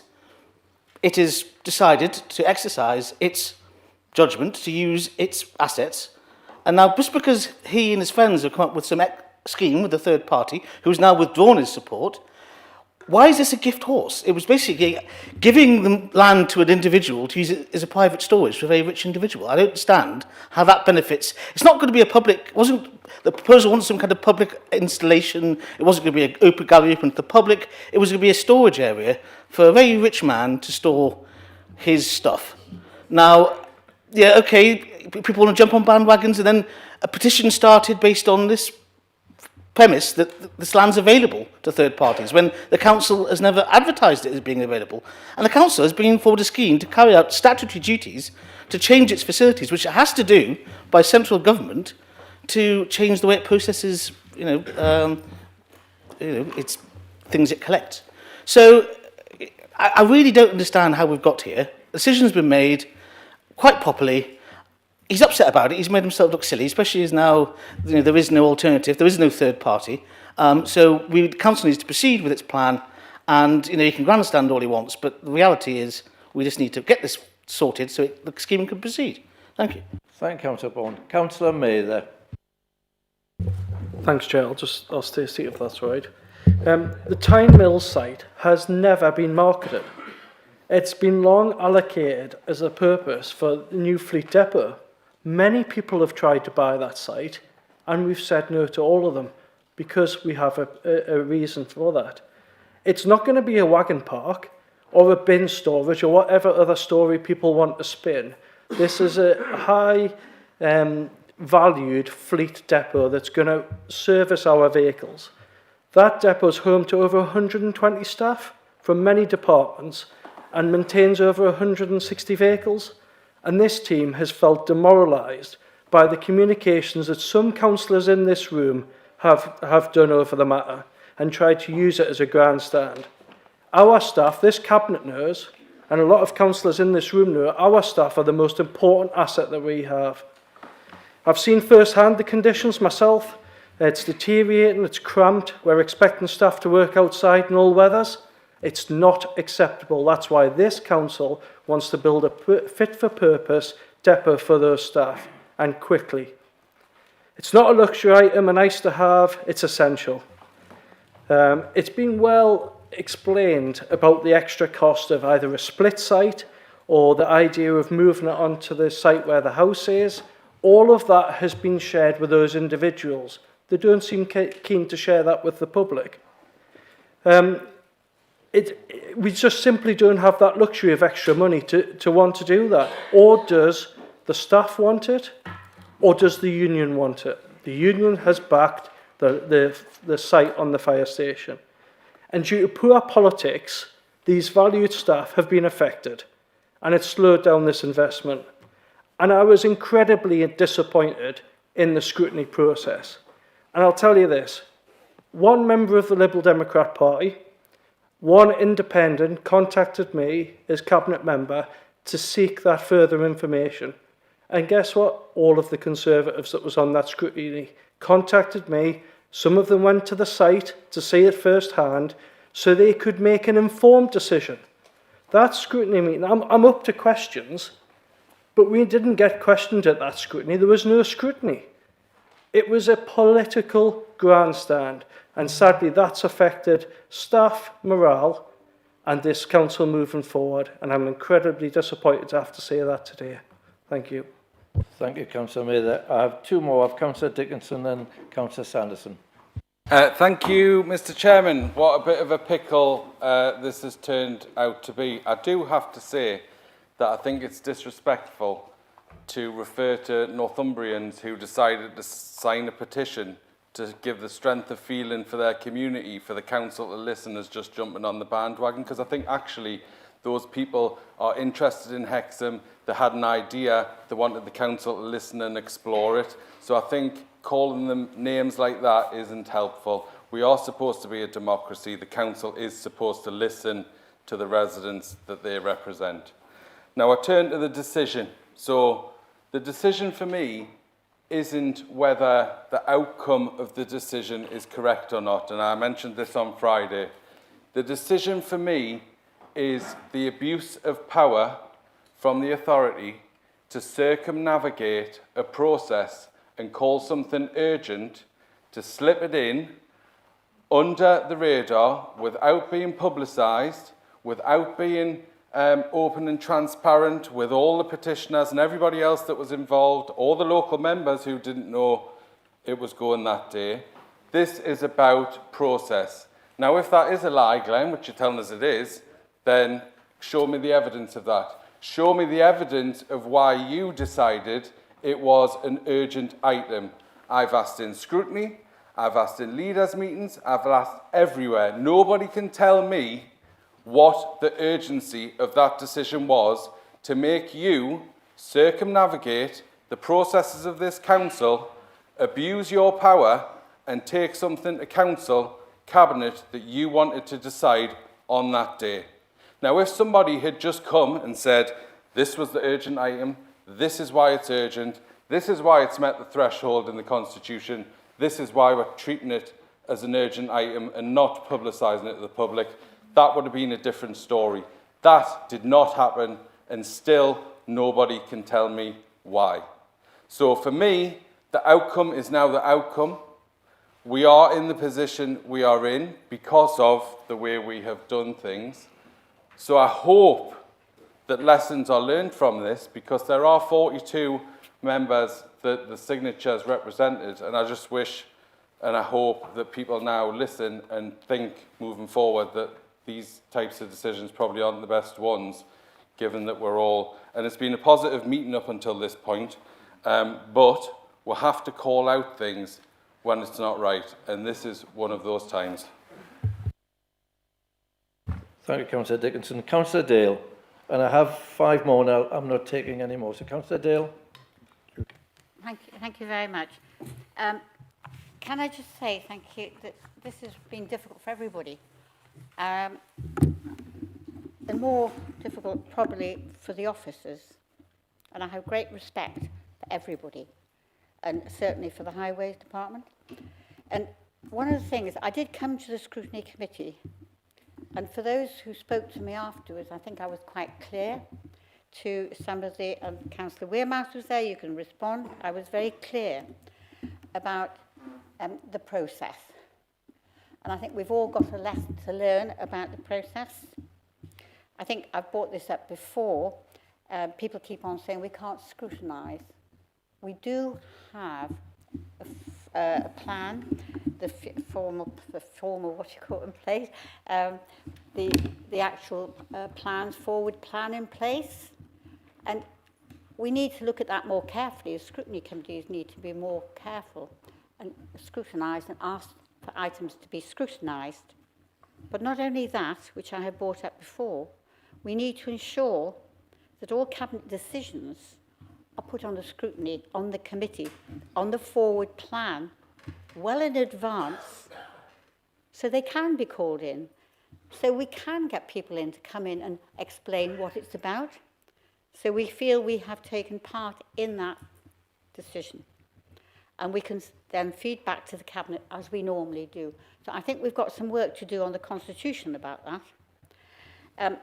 Secondly, the actual decision was made, and I wasn't aware until little bit later that Mr. Gormley was no longer interested.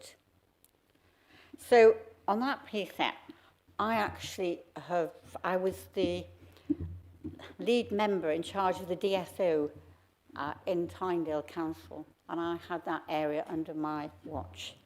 And I understand the difficulties of what the officers' conditions are. And they don't have anything like what other people have. They actually have to go and take their clothes home in their car. So there's a big requirement to actually look at that area.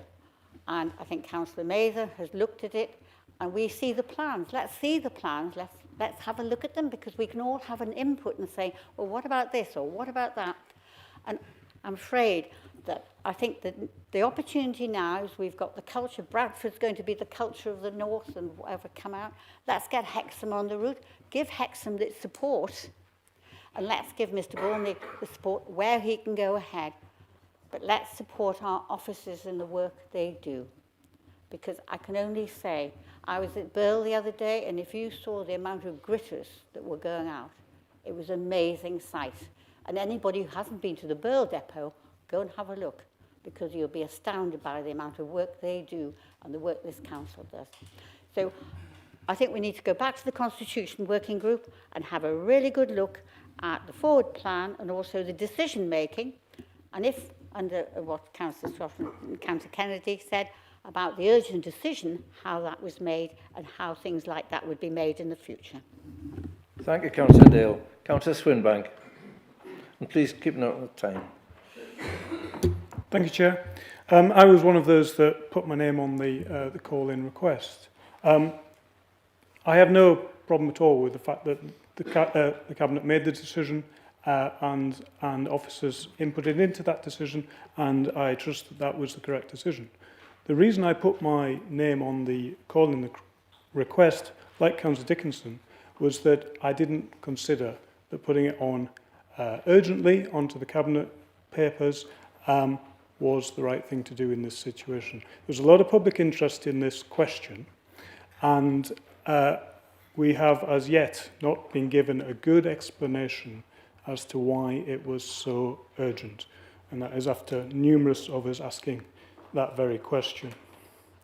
There's no question that the letter of the Constitution was followed, but the public perception of how the decision was made was very, very poor. I think we need to be more transparent with councillors and with the public on these kind of questions. And maybe this is a situation where, given the public interest, it would have been a good idea to bring it to pre-scrutiny, to look at it before the decision was made. I'll leave that there. Thank you. Thank you, Councillor Swinburne. Councillor Flower. Thank you very much. I'd just like to bring two things up. Firstly, I mean, I get up and talk, and many people disagree with me, but every single person in this room represents thousands of Northumbrians, and they deserve to be listened to, even if you think they're talking rubbish, okay? They deserve to be listened to. And the second thing I'd like to ask, how many millions of pounds are you going to borrow to develop this site? Thank you, Councillor. Councillor Riddle. Thank you, Chairman. I just want to give a little bit of history to this site, actually, because after Councillor Sanderson, I became portfolio holder for highways.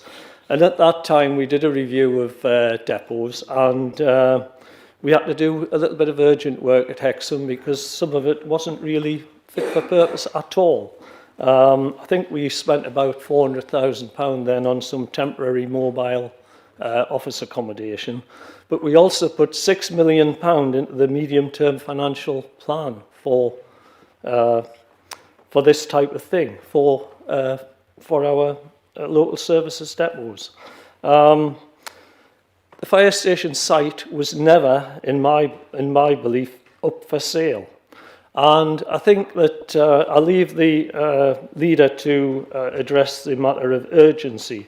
But on my point, I think that it's, you know, I'm very disappointed in the fact that, in my belief, there's been some deliberate, I wouldn't say lies, they're not lies, but there's been some deliberate misinterpretation and statements made that have incited the public, because I was aware of a correspondence from Sir Anthony Gormley, which was to be shared between us and the town council, but the town council vetoed it. Why did they veto it? Because it said, he clearly stated that he wanted a premise for storage and the possibility of occasional public visits. So it wasn't going to be an art gallery. Who would want an art gallery on an industrial estate in any case? So, you know, I think that it's totally wrong for this to have been used as a political football. There was a long history to this, several months, and we offered Sir Anthony some other sites, and, you know, he's turned some down, but we are still open to negotiation. And if you look at the letter which is appended, we certainly haven't fallen out with him, and we want to work with him, and we would welcome some art and some input in Hexham. So we are not disregarding the public in one bit. Thank you, Councillor Riddle. Two councillors left, Councillor Oliver, then Councillor Sanderson. Thank you, Chair. I think this is a very sort of sad case where the perception is very different to the reality, and I think we as an administration probably need to sort of bear some of the responsibility for that, and in terms of communication and so forth.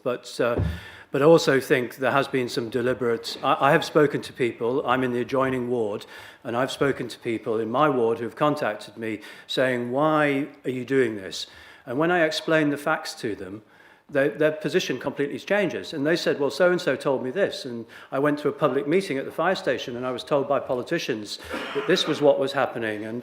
And none of these things were actually borne out by the discussions that had been had by with the Gormley Foundation.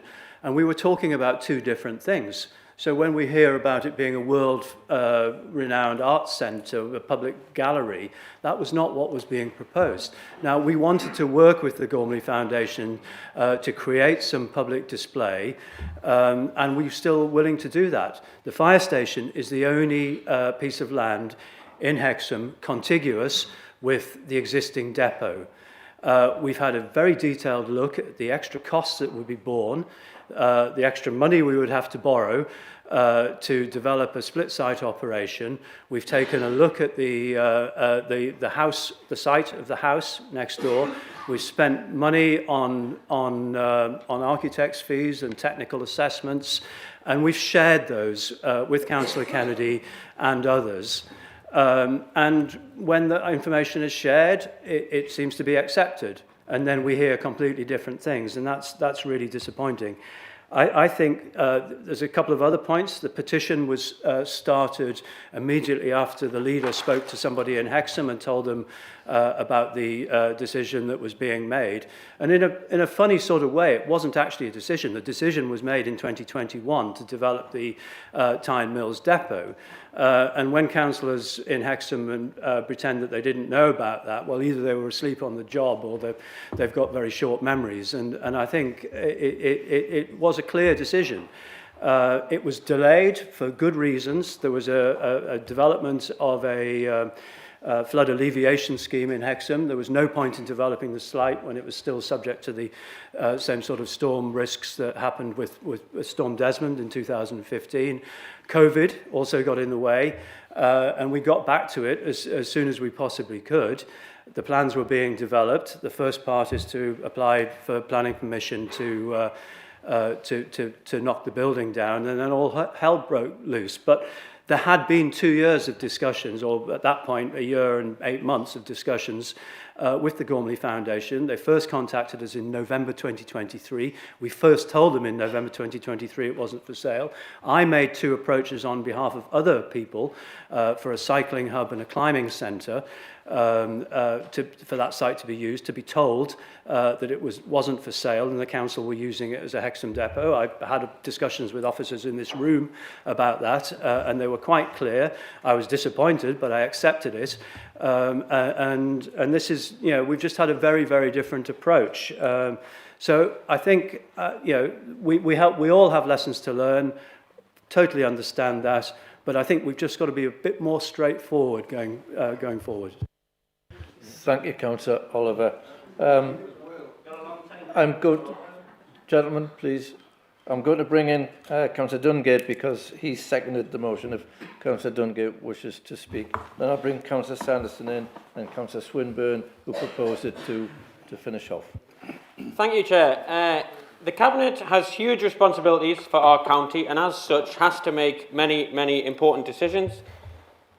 There's been a lot today about procedure and feedback, and I'm quite sure and I hope the Cabinet will take that feedback on for the future. But this motion is about one particular decision the Cabinet made about one council property in Hexham. I've been visited the site, I've read the papers, we've heard from Cabinet members at the Scrutiny Committee and today in Council. I think they've made a very sensible decision about that property. We need to service and maintain our vehicles to deliver for our residents. We need to do it as efficiently as possible. I think it's quite clear that this decision helps that. And I think that most councillors in this room probably do agree with that decision, that it's the right use for this building. And I'm really pleased that Sir Anthony Gormley is really happy to work with the council moving forward to look at future options as well. So whether the Cabinet made that decision at the end of a meeting in November, or if they'd made it in the January Cabinet, or if we wanted them to decide again at another Cabinet meeting, I'm quite sure they would come to the same very sensible decision that they have, and I think most of us would probably agree with that decision. So to move forward, I would support the motion put forward that this council does endorse that decision made by the Cabinet. So I'd urge you to vote sensibly and support the motion too. Thank you, Councillor Dungate. Councillor Sanderson. Thank you, Chair. I would like to have your indulgence just for a few minutes because it's very important that some matters are explained. There's been some very unfortunate language over the last month or so. I have not risen to that, and I'm not going to rise to it today. What I would like to do is simply explain that this is not a new issue. Councillors, many of them sitting here, will remember, if they looked in their records, that the 2018-19 medium-term financial plan had £4 million in it for the removal of the fire station and a new depot. In 21-22 medium-term financial plan, those of you that are around will remember that was increased to 7.6 million, and all of those were voted upon and agreed. We've had a number of discussions with interested parties about the old fire station. After all, it has stood empty for some time. The reason for that is because of the flood issue, which some of you will remember, and also because of the COVID years. But despite the repeated requests to ask if that building was for sale, they have been told repeatedly and the same that the building is not for sale. It will be demolished and it will make way for our new depot. So it really is difficult to kind of accept the point that local people weren't involved. They were very involved. And so when it came to June 25, last June, there was an application made quite properly about the demolition of the site. And I knew straight away, because I've talked to Derek many times and Suzanne many times about the fact that we really have got to stick to the plan that we've been working on for so many years. But I said, because of the concerns, I will instruct officers to halt the process for 3 months, for you to come up with some, for the officers to come up with some alternatives, and for you, local people, to come up with some alternatives that would work. So over that time, the officers worked diligently to look at what other options were available. They knew that the only option, because of previous work, but they still looked again, the only option was West Point, which is out of Hexham, and would cost more money, and we don't want that. And it would considerably cost more each year through revenue funding because of the cost of the extra cost of having that depot. Secondly, they also looked very carefully about whether it was possible to have Gormley in his fire station and a new depot. And that was ruled out, but to reinforce that point, we've asked consultants to look at that carefully. They've come back, they've shared that information on a one-to-one with Derek and Suzanne. They've also shared it with the group leaders, so they knew exactly. During that 3-month pause, I spoke to Sir Anthony. I said to him, I think, you know, it's going to be very difficult because we haven't come up with any other ideas yet, that we're going to have to stick with our plan of action. He said that he would maintain his presence in the town with his, I think it's 3 other properties, whatever the decision. So by the beginning of November, we had to press on because we'd already lost 3 months, heading for 4 months delay in this process. I did not want to wait another month again. Why? Because we have 127 people working in conditions that we prefer them not to work in. My responsibility as leader, members, is to our staff.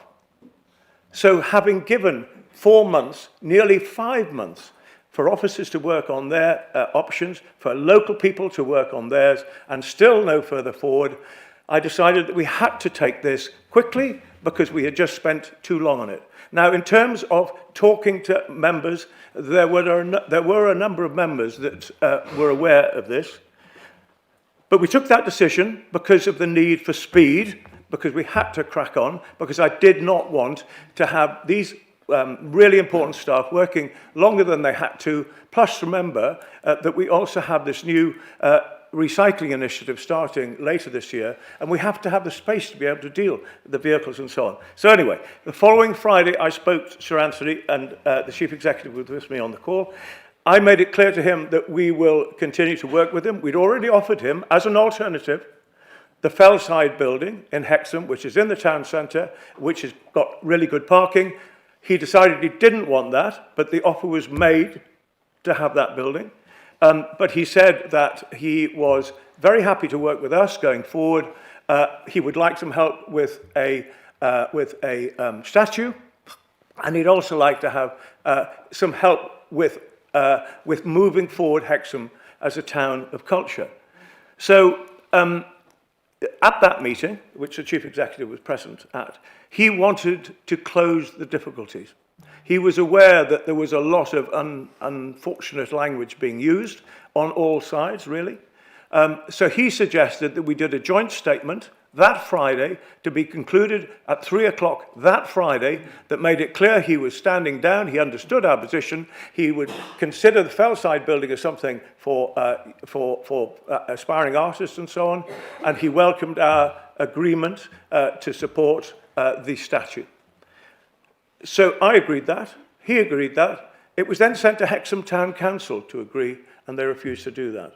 Now, I'm not sure why, and I'm not casting aspersions on them, but that was not agreed. They said, we want to wait until the call-in process. So that's what happened. We had the call-in, and over time, I think it's regrettable that we've had the language we've had, and it's regrettable that we've had the difficulties that we've had. I remain absolutely committed, and I said this at Hexham Town Council 2 nights ago, to create a new depot for our staff, but also not just to meet their needs, but to ensure we have a building in place for our recycling, but also to make sure that we continue to work with Sir Anthony. Our relationship with Sir Anthony remains very cordial, and we will work with him and the Town Council to reach the aim we all want to see. But, members, the relationship I have with members here is also cordial, and that is very important to me. So, on reflection, I believe we should have included an item on our regular group leaders meetings, which we have. That should have been on that to ensure that group leaders understood where we were, even though it was a quite well publicised issue at the time, and that is a lesson learned. Thank you, Councillor Sanderson. I did give... No, you can't at the minute. I'm speaking, Councillor...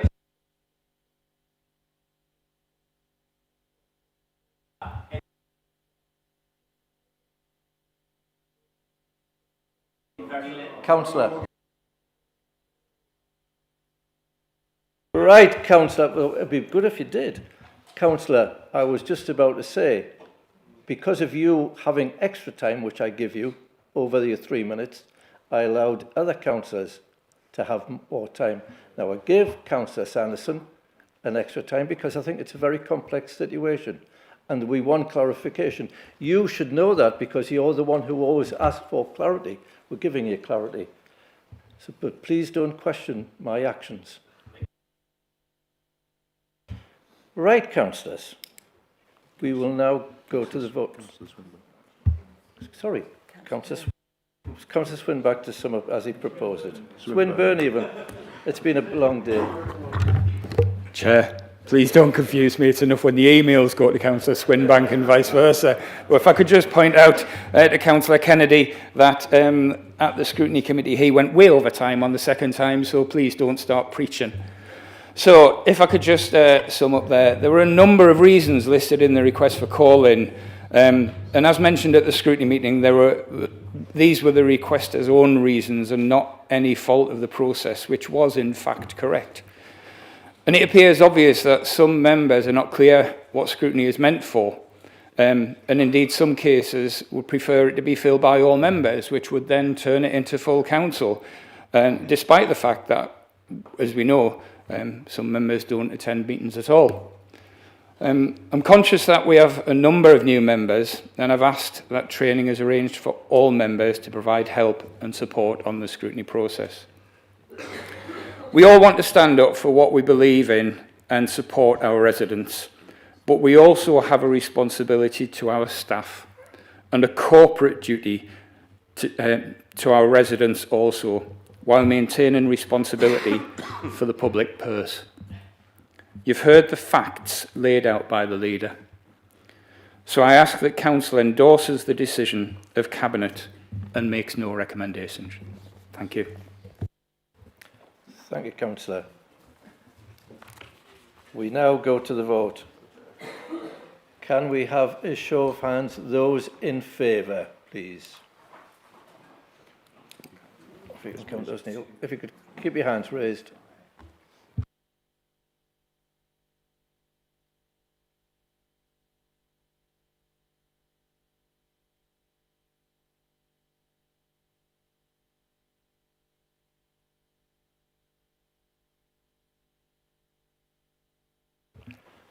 Those against?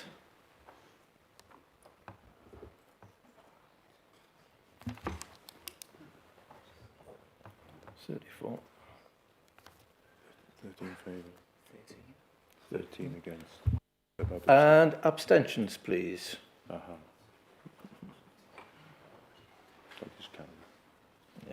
I want the figures.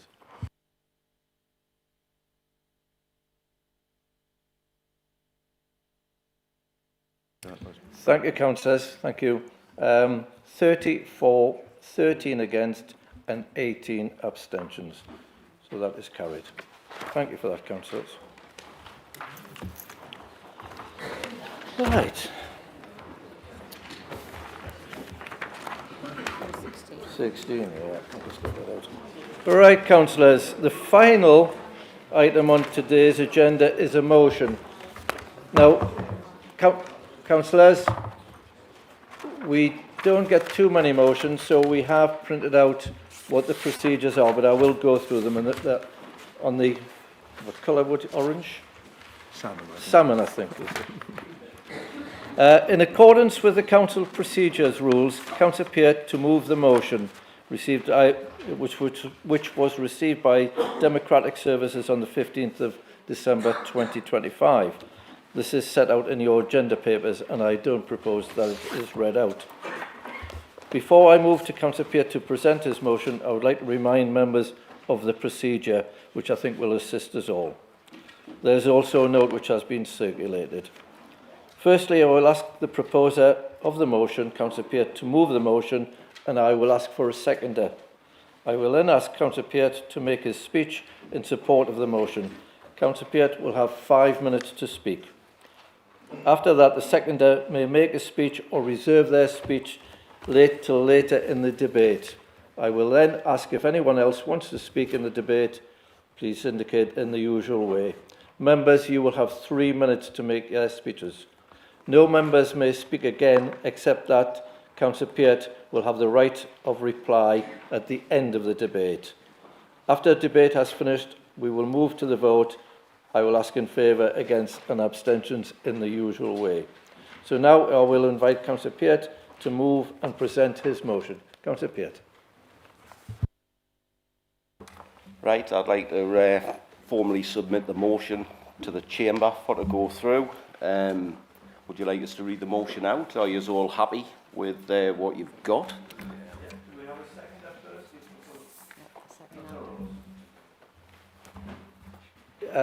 You can read out if you like, but it isn't. I think everybody will have seen it, but it's entirely up to you. But it takes obviously part of your time. Yeah, it's basically what it is with the community partnerships. We've all been to them.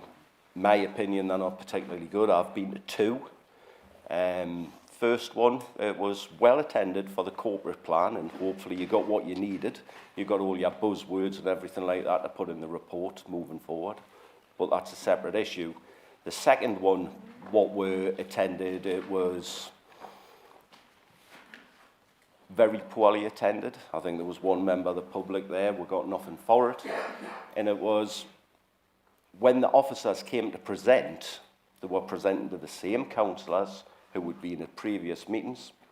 So I had the officers presenters with the same report when I was at Blythe Town Council. I had the same report presented when I was at the Blythe Town Forum, and I had the same report presented when I was at the Community Partnership.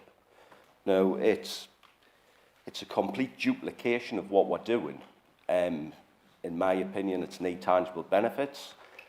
I really think that if we work with the town councils and parish, we can hone in on certain issues, get the officers to them specific areas for to bring it forward.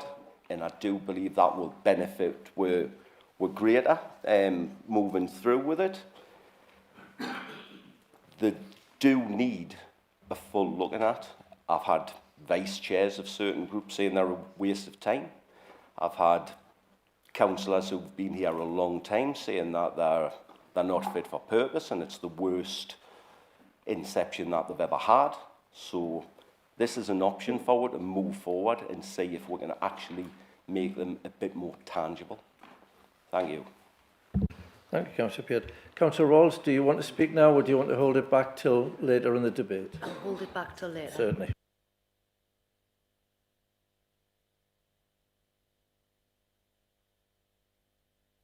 Yes, we are moving near 5 o'clock, which is 3 hours.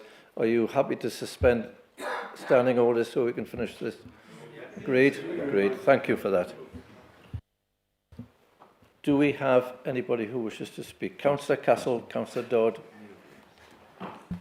Thank you, Chairman, and I'll be as brief as I can. We're all getting very tired, I know, and we don't want this to be longer than it needs to be. I chair the Chairs Group, and therefore in 20 years, I've seen from 2009, when the district councils were abolished, that we needed to have some form of outreach from this centralised authority to the community. Can I say the biggest geographical area covered by any county council in England and the most sparsely populated. Now, I'm disappointed by the motion because reform have not been in action for very long. And as for their members coming to all these community partnerships. I can tell you they didn't. The ones I chaired, I didn't even get the apologies from the 2 members who presumably will be voting in favour of something that they haven't ever seen operating. Now, we can always tweak and improve, but this is not a move and improve. This is a wrecking ball. And I could almost say not reform, but deform, because we're actually trying to make things better. Of course, the local area partnership that came into being evolved and needed improvement, and they have improved. And I was perfectly happy with the 2 that I chaired, and Alnwick and Berwick, where 60 members of the public came to each one. Berwick were very content, Alnwick was very content, and so I believe will Ambleby, which is very keen to have the next one there, which is my intention. So I'm really disappointed that you should think that this could be actually swept away. And I'll just mention that in my area where the community partnership operates, there are 61 parish councils. Do you really think that they could, A, be given decision-making, which is what the motion says, with our resources and our money? I don't think so. Or organise events of this nature. And they're not just councillors speaking to councillors. At the last one, I brought the dementia nurse, brought the police, hospice care represented. That's how it should be operating, and it can be made to work well, I do assure you. Now, the problem we've got as a county, we have disparate parts of the county. Parts like mine, which have got a very diverse number of people, the most sparsely populated county in England, and we represent them. We've got to represent them by outreach. We must continue that. We mustn't sweep this away. By all means improve, by all means involve, by all means do it better, but come and see how it works before you sweep it away. Thank you very much. I hope this is given short shrift, and I recommend you say no to this motion. Thank you, sir. Thank you, Councillor Castle. Just remind councillors, you do have 3 minutes on this to speak. Councillor Dodd. Thank you, Chair. As a former predecessor of yours as chair of all the groups, etc., you know, the local area committees, LACs, it's been lots of different things. And I do reiterate, we did lose 6 district councils that, you know, were probably more directly involved with the public. And we go to great lengths to speak to the public. And you will know that planning is probably the most contentious issue that we ever get. And that's the one that fills the seats when it's controversial. Now then, we're only 2% of planning applications come to councillors. So, you know, we have to have some front-facing system. And I would say to the reform councillors, get involved, roll your sleeves up, come up with the ideas. I came up with an idea a few years ago about speed dating for councillors in meetings. Made it very, very interesting to get officers from this council to move round tables of town and parish councillors, as well as county councillors, to get involved. And that's what this is about. It's having some sort of, not a barrier to the council, but some sort of outward-facing area that we can actually use. And at one time, it was one of the best things where you could actually speak to officers. We used to have tea and coffee at some of these meetings, and we'd all get there early and speak to officers, highways officers, all different kinds. And we saved an awful lot of time and effort. Don't chuck the baby out with the bathwater. Get involved, talk to people, even come along to the area meetings where we can actually say, this idea needs to be looked at. Just you know, get involved. Thank you. Thank you, Councillor Dodd. Councillor Dickinson. Thank you, Chairman. I think this debate's just been really helpful, actually, because it's just made me realise that Councillor Dodd had a good idea several decades ago. But, as I turn to the motion, I'm just trying to lighten the mood a little bit, because community partnerships are new. They've only been operating since May. They've, in some cases, only met once or twice. It takes a lot for a system to change within the council, and these community partnerships are allowed to have stakeholders, they're allowed to bring town and parish councils into them, they're allowed to have people more involved than we've had before. Anybody that was here before the last election knows that LACs were awful, and this is something that will once it embeds and once the organisation learns how to manage and operate and service a community partnership, they could be quite successful. And we always said, I think, at the beginning that there was going to be a review over time of how they're operating and what happens next. The other difficulty is, and I'm not sure everybody quite understands this, is that there are somewhere in the region of 130 parish councils and town councils across Northumberland trying to replicate something similar with the resource and capacity of not only the county councils, but actually the volunteer parish councillors and town councillors probably don't want the centre organisation or the county councillors who receive a remuneration for carrying out their engagement work and role to actually start shoving stuff onto them, and this being one of them. I think it needs more time. I understand there are frustrations. I think it just needs a bit more time and for the chairs to work a bit more with their members, as ours is, around how it can move forward, what can be on the agenda, who should be invited and where they should be held. More time is required, so we can't support this today. Thank you, Councillor Dickinson. I have about 9 more people, so I'm going to guillotine at that. Councillor Oakley. Thank you, Chair. As a chair of a reasonable sized parish council, I know that we would struggle to do this. So if we would struggle to do it, you know, how are the smaller parish councils going to do this? It costs, I think, actually what they're proposing would give the exact opposite of what they're trying to propose. It would increase bureaucracy, it would increase cost, it would increase time. There just is not the resource to do this at town and parish level. Thank you. Thank you, Councillor Oakley. Councillor Dunn. We were sharing the mic. Thank you, Chair. There are several reasons why I couldn't support this motion.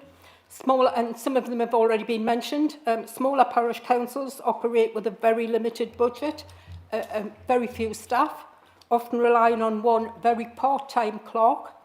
They can lack the necessary legal powers or resources to effectively manage county-level issues. You know, many members of the public struggle to differentiate between what is a parish council responsibility and what is a county council responsibility, and I think this would just muddy the waters further.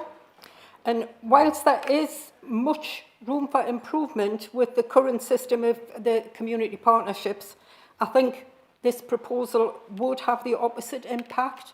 It would not avoid duplication, and it would not reduce bureaucracy, and it would not improve efficiency. So I cannot see the point in it. We don't need to abolish what we've got, we just need to improve them. Thank you, Councillor Dunn. Councillor Swinburne. Thank you, Chair. I'll be brief. Community partnerships, we need more engagement between the county council and the people we represent, and not less. I think that the essence of this kind of motion is that we would end up with less community engagement. Parish councils isn't their job to understand and bring that to county council.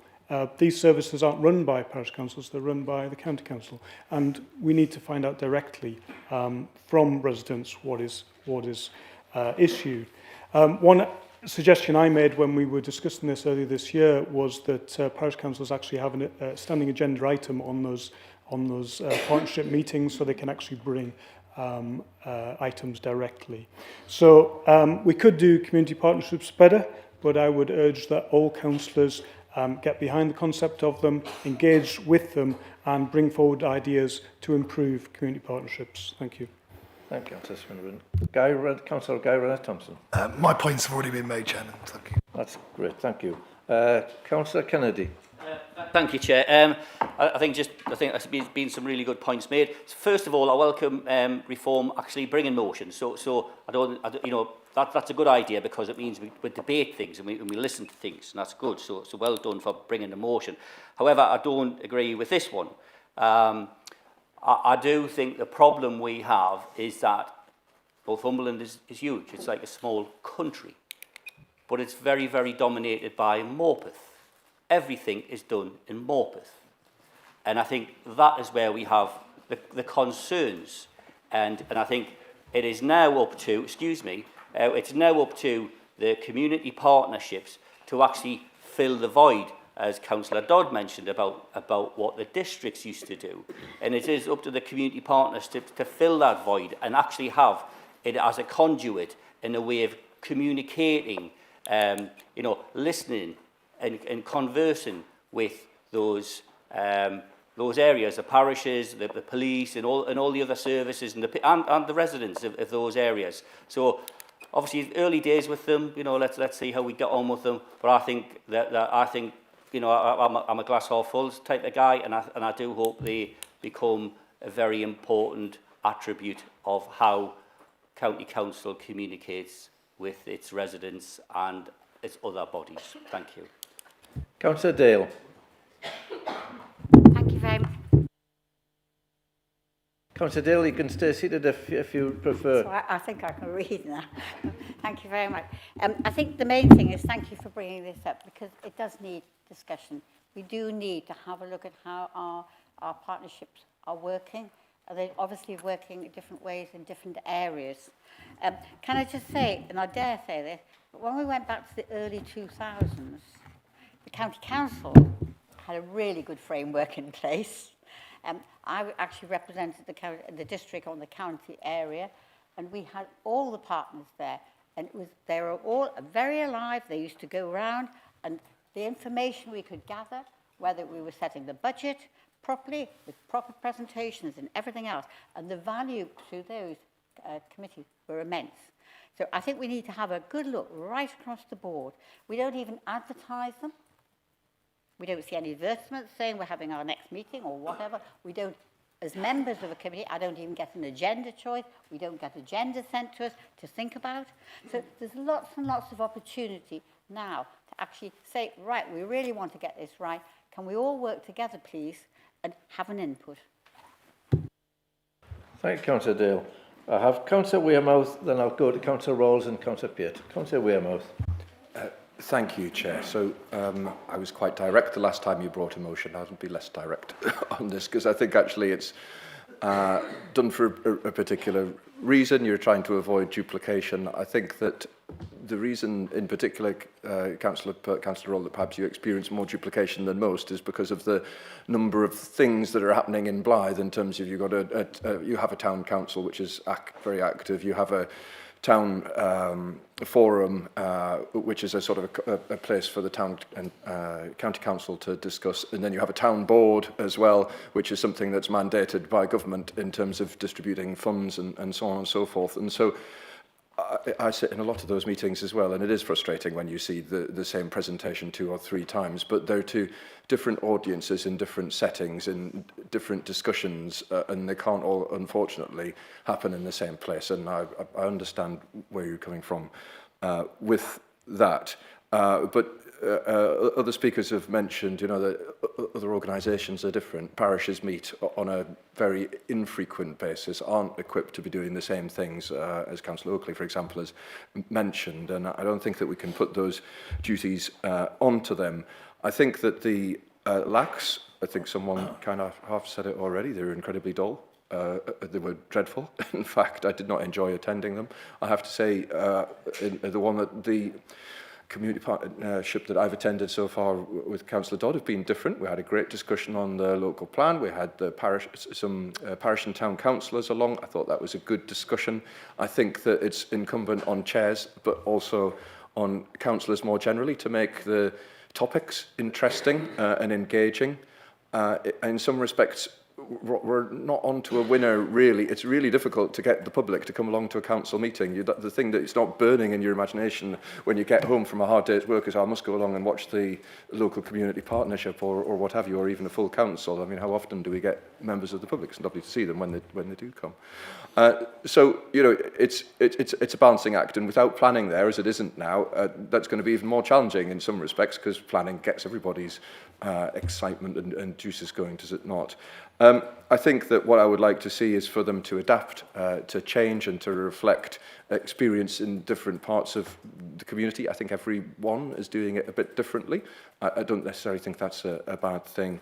I would remind you as well that I don't know that they're government mandated, but they're certainly very much government encouraged. I can't remember which bit of legislation it's enshrined in now from the new government, but it's something that the government's looking for us to actually do. I'm not against it. I think they just need to be more engaging, however we do that. But I can't support the motion, but I appreciate the fact that you brought it. Thank you, Councillor Wearmouth. We'll now go to Councillor Rawls as the seconder, and then Councillor Pearce. Thank you. I think Councillor Wearmouth covered my point really with the engagement. Taking out the planning element has taken away that community engagement. Obviously, we do have that duplication. Being a town and county council, we're seeing it 3 times, so it is one of them frustrating things. It's one of them partnerships where you look at in terms of the amount of the SRA that they get as well. So when you look at something like the auditing committee, who have a very robust workload, they get a lot less in SRAs than a community partnership, and I think that is a lot of the frustration that we have as well. So yeah, I do second that motion, and I'm pleased to do so. Yeah. Thank you, Councillor Rawls. Thank you. Councillor Pearce. Yes, it was just to hit on one last thing regarding your planning and things like this. Now, at Blythe, you've got a large development which is getting done on Delaval Terrace, as you know, and you've had the station master's house. Now, there's been a petition put in and everything like that. All objections has been done through the Blythe Town Council. The community partnership has not been involved in it in any essence. So this is another one of the arguments. I'm completely open to any option for to improve these, you know, but on your item 15 for the Hexham Fire Station sort of thing, was that done through the community partnerships or was that done through Hexham Town Council? You know, it's got to be open to debate sort of thing both ways, you know. So thank you for that. Thank you, Councillor Pearce. Very good discussion on that, an important subject. We now move on to the debate. Certainly. Before we proceed, have all the members that are chairs and vice chairs of the community partnerships declared their relevant interests in accordance with the Code of Conduct? It's not an interest. No, thank you. Point of order, Chair, just before we vote, that we're playing the games. Just to check, is this motion legal? Because it purports to grant obligations on a third party. Have we got legal power to grant obligations on parish councils? It's been checked. It's been checked. Okay. It is fine. Thank you. Thank you for that, Councillor Bourne. Thank you. We now go to the vote. Councillors, we ought now go to the vote. All those for, could you please raise your hands? It's your motion. Please keep your hands raised so we can get a count.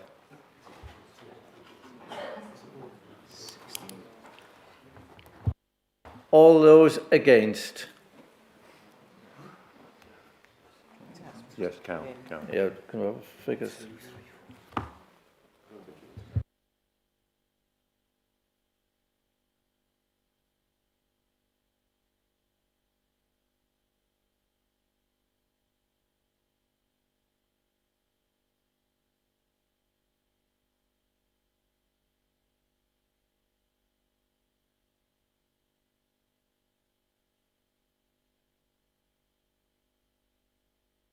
Abstentions, please.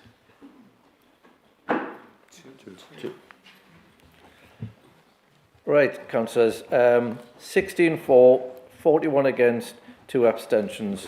So it has failed. Thank you for that. Councillors, that was the last item on the agenda. We have no other items to consider.